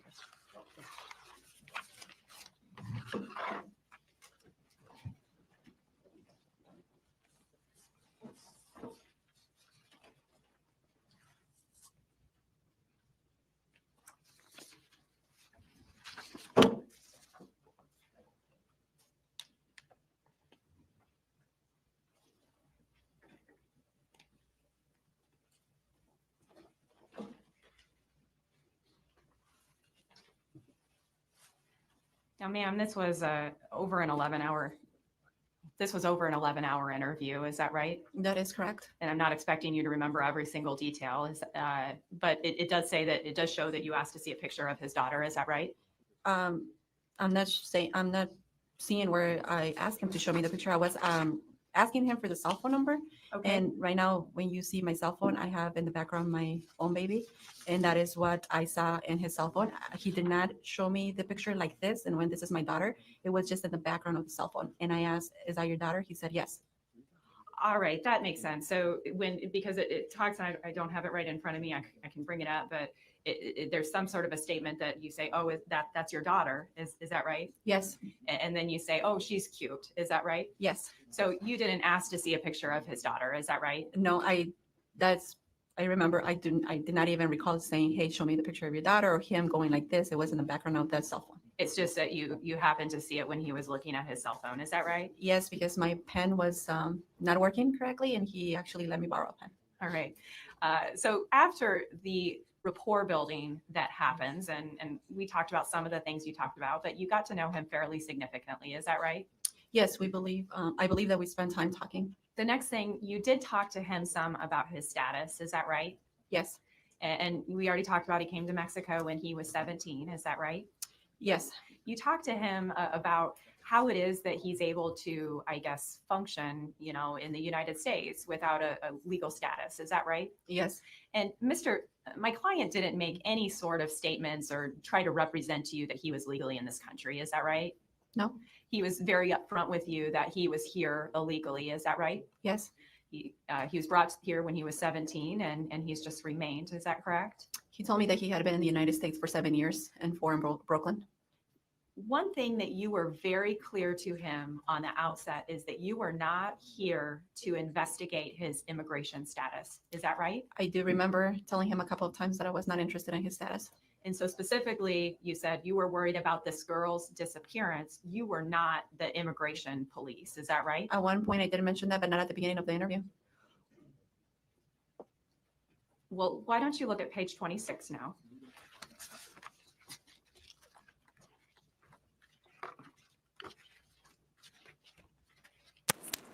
Uh-oh. I don't like that sort of smarmy. Is that right? There's no lines there, so I think you're going to have to read the entire page. Mr. Rivera says, well, when you apply, so you don't struggle. So I said, so you don't struggle, but oh, you have registered at work.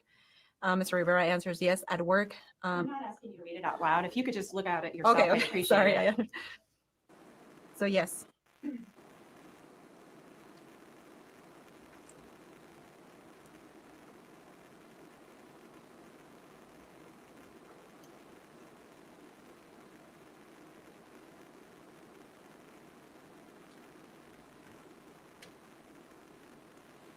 And you were very clear with him that you were not here to investigate his immigration status. Is that right? Yes. And he was very clear to you that he was in this country illegally. Is that correct?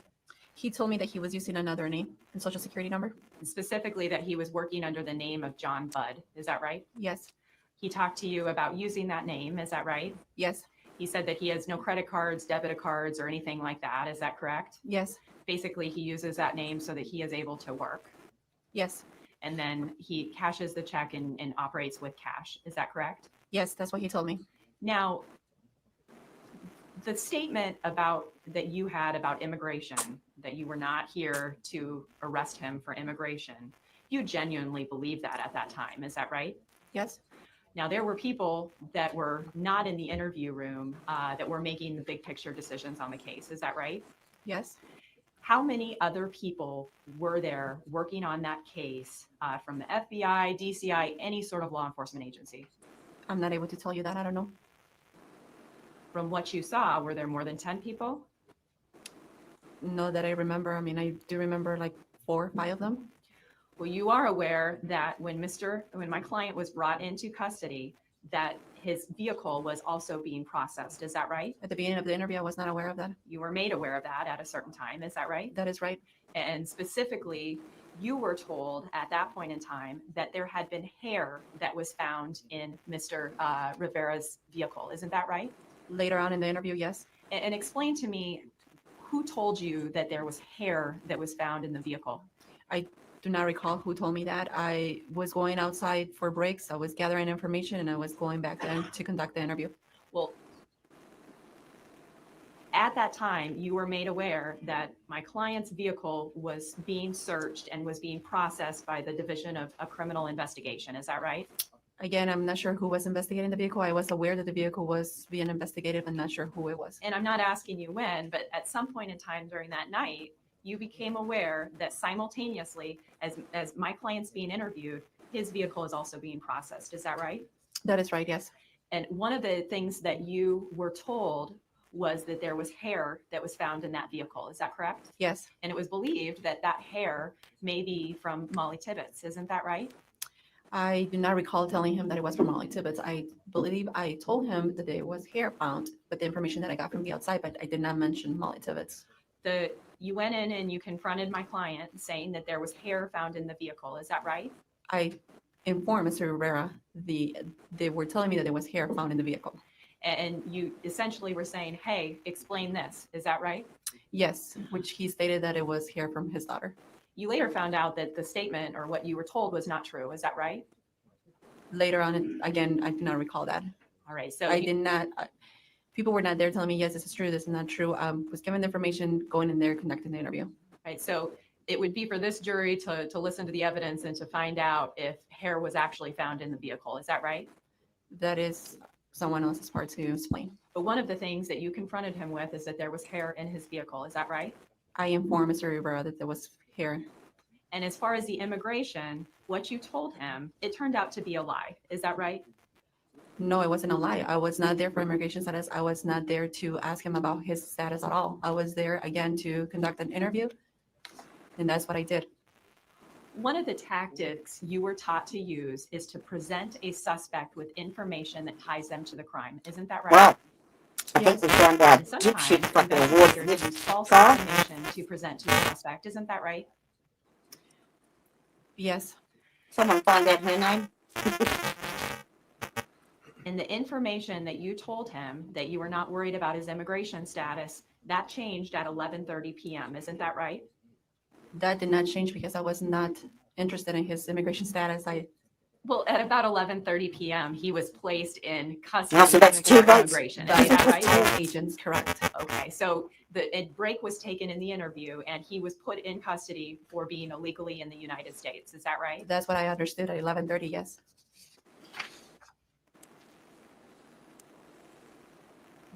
My client had just gotten off of work or was finishing the day at work when he was brought in. Isn't that right?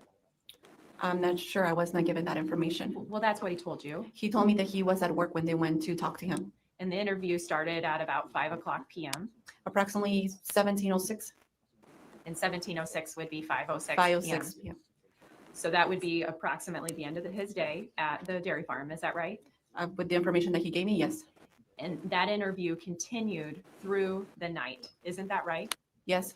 So he was given breaks, but he was essentially in a small room at the sheriff's office from 5 p.m. at night until 4:30 the next morning. Is that right? Yes, that was an 11-hour interview with approximately 8 to 9 breaks that he was given. He was given food. He was given breaks to use the restroom. He was given number of breaks to just be by himself. Yes. His family came and asked to talk to him. Isn't that right? I'm not sure what the family asked. I was told that there was family out in the lobby, and I went outside to talk to them. So you talked to his family. Were you able to get their names? No, I was not.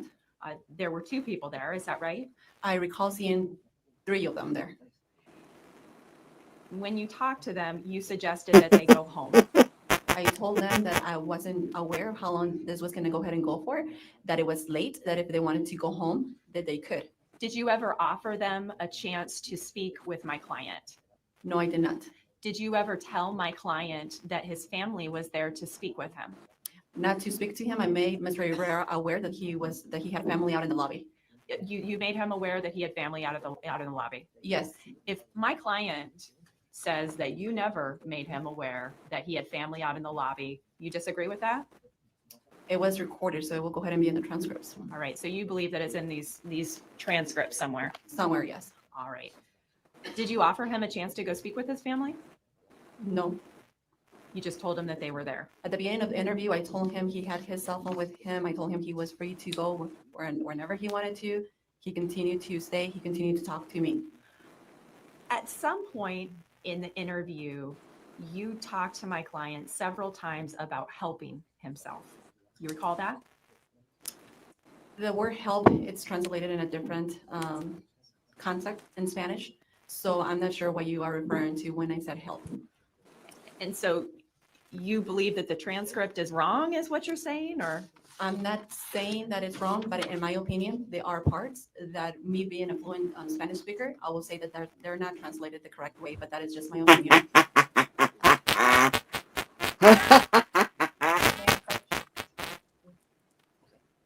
Aye, aye, Captain Birdseye.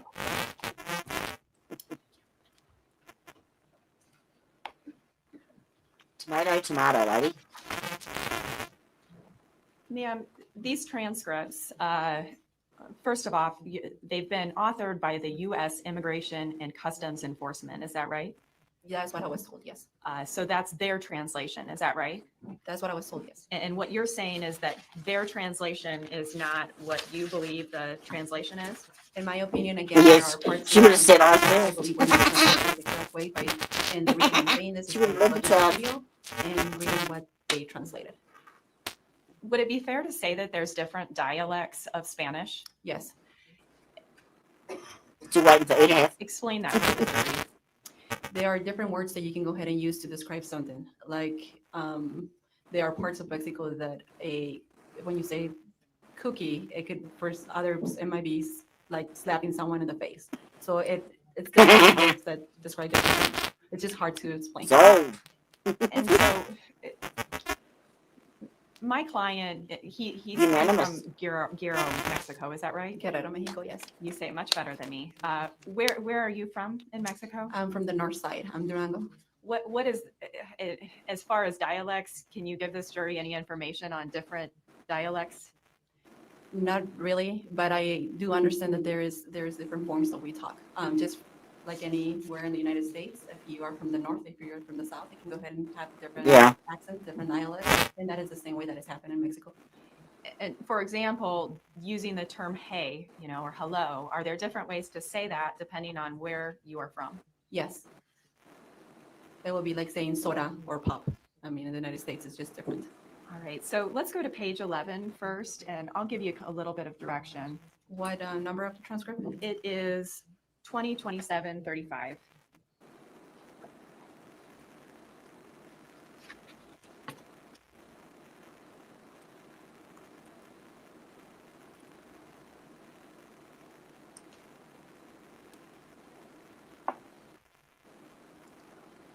yeah. It's about towards the middle, and I don't want you to read it to me, but let me know when you've had a chance to read the phrase. I think Yeah. you use help 2 different times. I don't think he was grieving that hard, to be honest. He was shagging politics. Yes.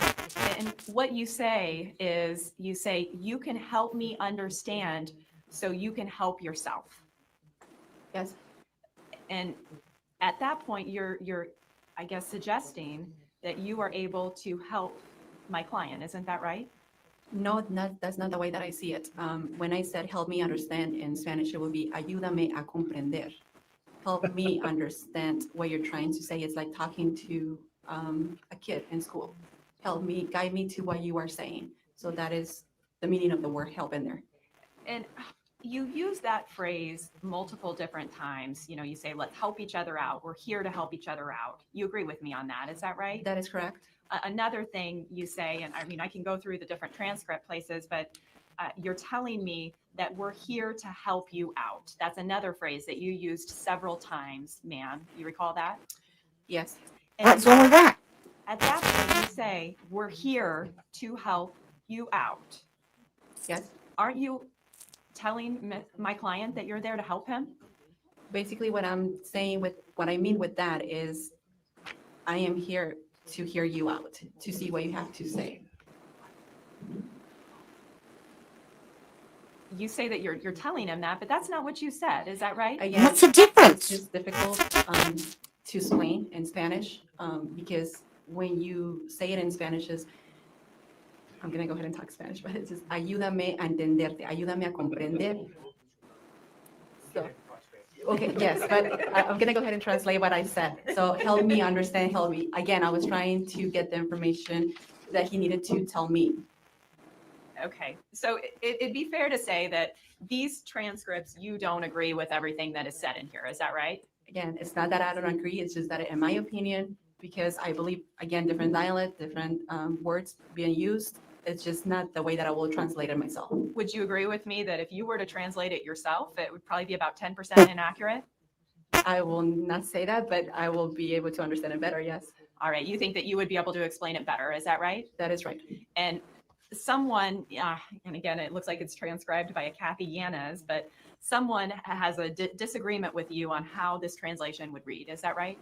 What do you mean by that? The person taking down this information takes it down differently than you would, is that right? Yes, And that may be different from what my client would, is that right? it could be. Another thing is that he's also being interrogated, and you'd agree with me that this was an interrogation, correct? I do not agree with you on that. Okay, well, he was a suspect here, is that right? I did not make him aware that he was a suspect. I did not have anything to hold him as a suspect at the time of the interview. How many times have you interviewed a witness for 11 plus hours, ma'am? That was the first time, yes. All right, and in this case, he was not only interviewed for 11 plus hours, he was interviewed right after he finished a long day at work, is that right? Yes, that was the understanding. And he's not somebody like you and me that goes and sits at a desk all day, correct? With the job description that he gave me, he was not. He's cleaning pens, is that right? Yes, He's scooping poop. yes. He's on his feet or some other machinery all day, is that right? Did not ask him that. All right. I'm guessing. This man, he works a tough job for 12 hours a day, 12 out of the 14 days a week. Isn't that right? That is what he told me, yes. And then he's brought in and he is questioned from you on and off for 11 plus hours. Isn't that right? The interview went for 11 hours, yes. And it was not until the very end, the last couple of hours, that he was willing to give you really any information. Is that right? That's not the way that I took it. Okay. He agreed that he saw her out running. Is that right? Yes, But other than that, he did not give you any significant information until the last couple of hours. he did give me information. Okay, what information did he give you? It will be recorded in the transcripts. Okay, that's fair. This man fell asleep multiple different times during this interview. Is that right? Not to my knowledge, no. Well, he was given breaks. Is that right? Yes, And during those breaks, he fell asleep multiple different times. I was not aware of that. So you don't believe that my client fell asleep during this interview? I did not see him fall asleep during the interview. And you disagree, noticing that he was tired? I do not disagree with you. At the end of the interview, he looked tired, I looked tired, everyone was tired. Well, let's turn first to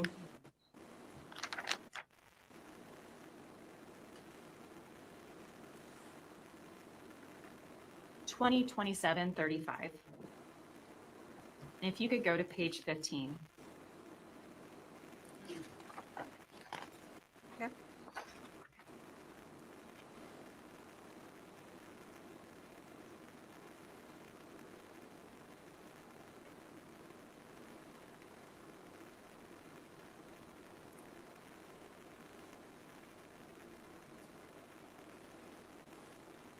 And I'm sorry, go to page 21. If you could read, it's about 10 lines in.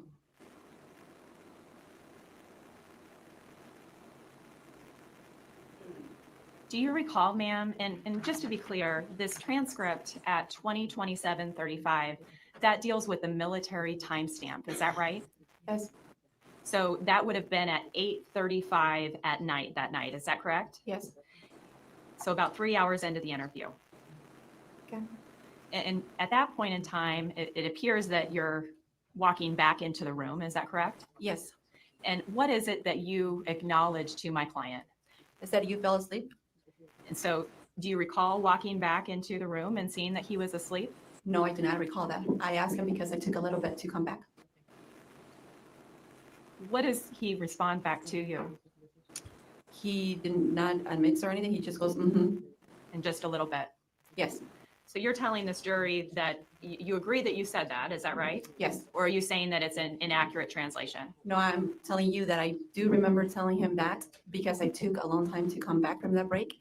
And what I'm telling the jury right now is that at the time that I spent with Mr. Rivera, attacking the all credibility. that time, Mr. Rivera did not put his head down, did not act as if he was sleeping. When we were in the conversation, he was very engaged. He was answering the questions that I was making, and at no point I saw him sleeping. All right, let's go to page 22 now, ma'am. It's the same transcript. Unless they're going coercion. And if you could read the last portion.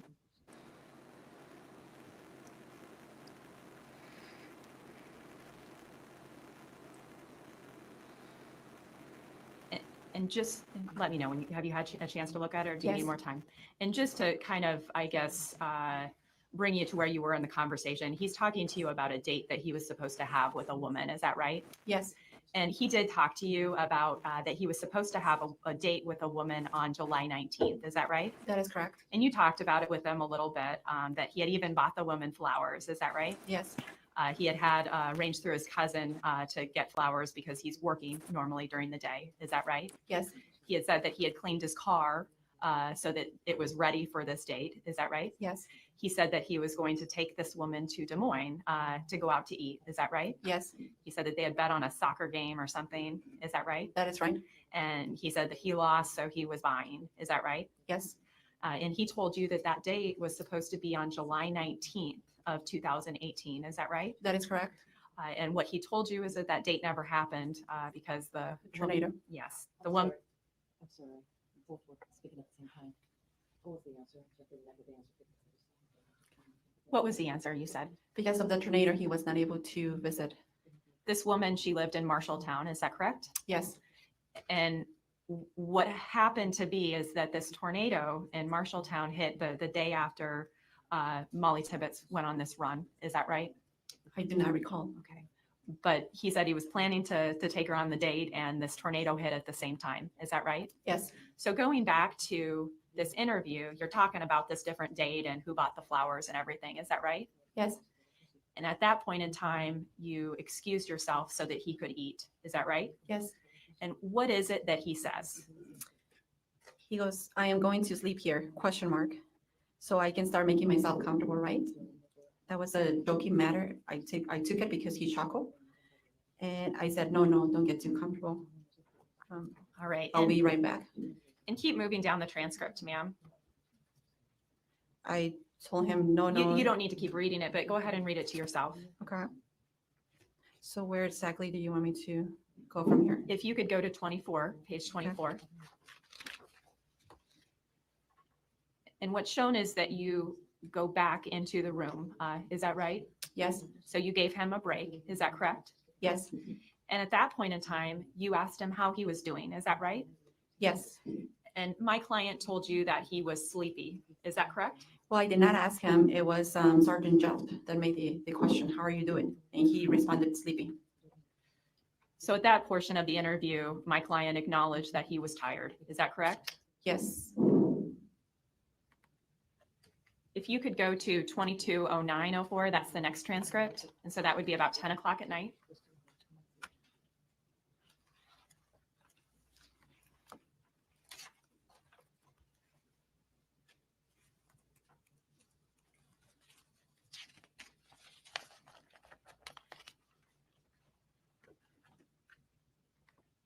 And I'm sorry, go to the next transcript. It'd be 2350. So that would be at 11:50 at night.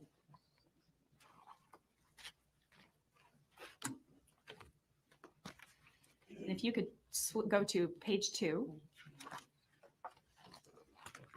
And it's at the top of the page. So this would be at about 11:50 at night. Is that correct? Again, I do not remember the exact times. Well, the transcript would have been, it's labeled that it's 23:50:34, correct? Yes. So that would correspond with about 11:50, right? Right. And at the beginning of that transcript, you ask my client if he's sleepy. Is that right? Yes, I said, are you sleeping, Christian? And he says a bit. Yes, his response was a bit. Now I'd ask you to go to page 32. In the top of the page.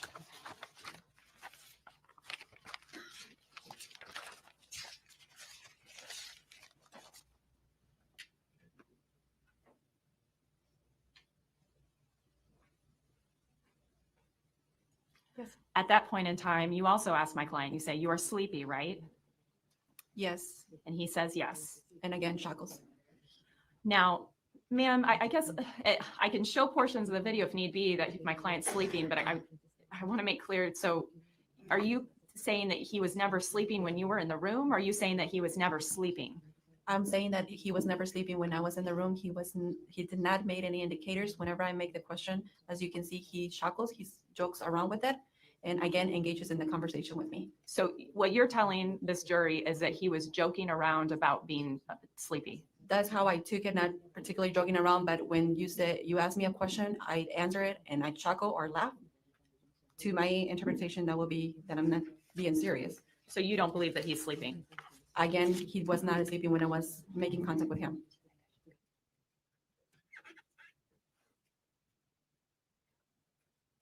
Ms. Rees and Mr. Brown, go ahead to approach, please.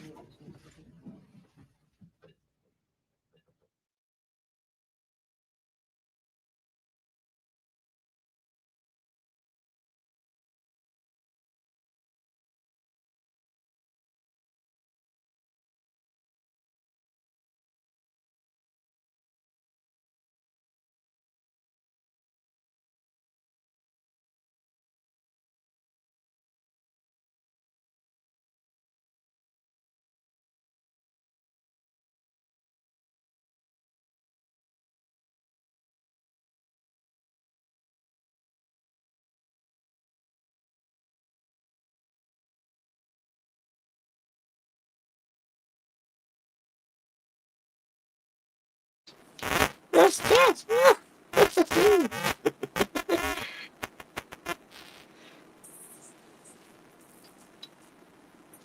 Come on. Come on. Say hello. Say hello.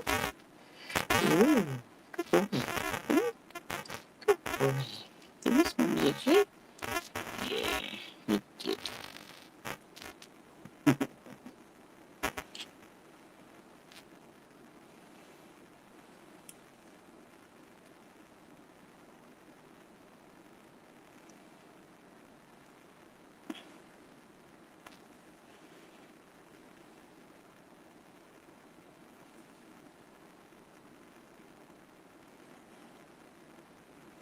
The jury, that completes our service for today. I want to remind you of your admonition before I send you on the way. Make sure you're not discussing the case with anyone. Make sure you're not doing any type of independent research, and make sure you're not having any media exposure to. Right then. Well, let's see. Well, there is one more, I think, 45-minute video, which we'll start off doing tomorrow before we head into day 3. All right. My apologies for not finishing it, but yeah, I need to go. No, nice. All right. Thank you very much for joining me again, and for all your support. And you make sure you stay safe, stay warm, stay happy, healthy. And as I say, if you can't be good, big about it. See you next time. Bye-bye.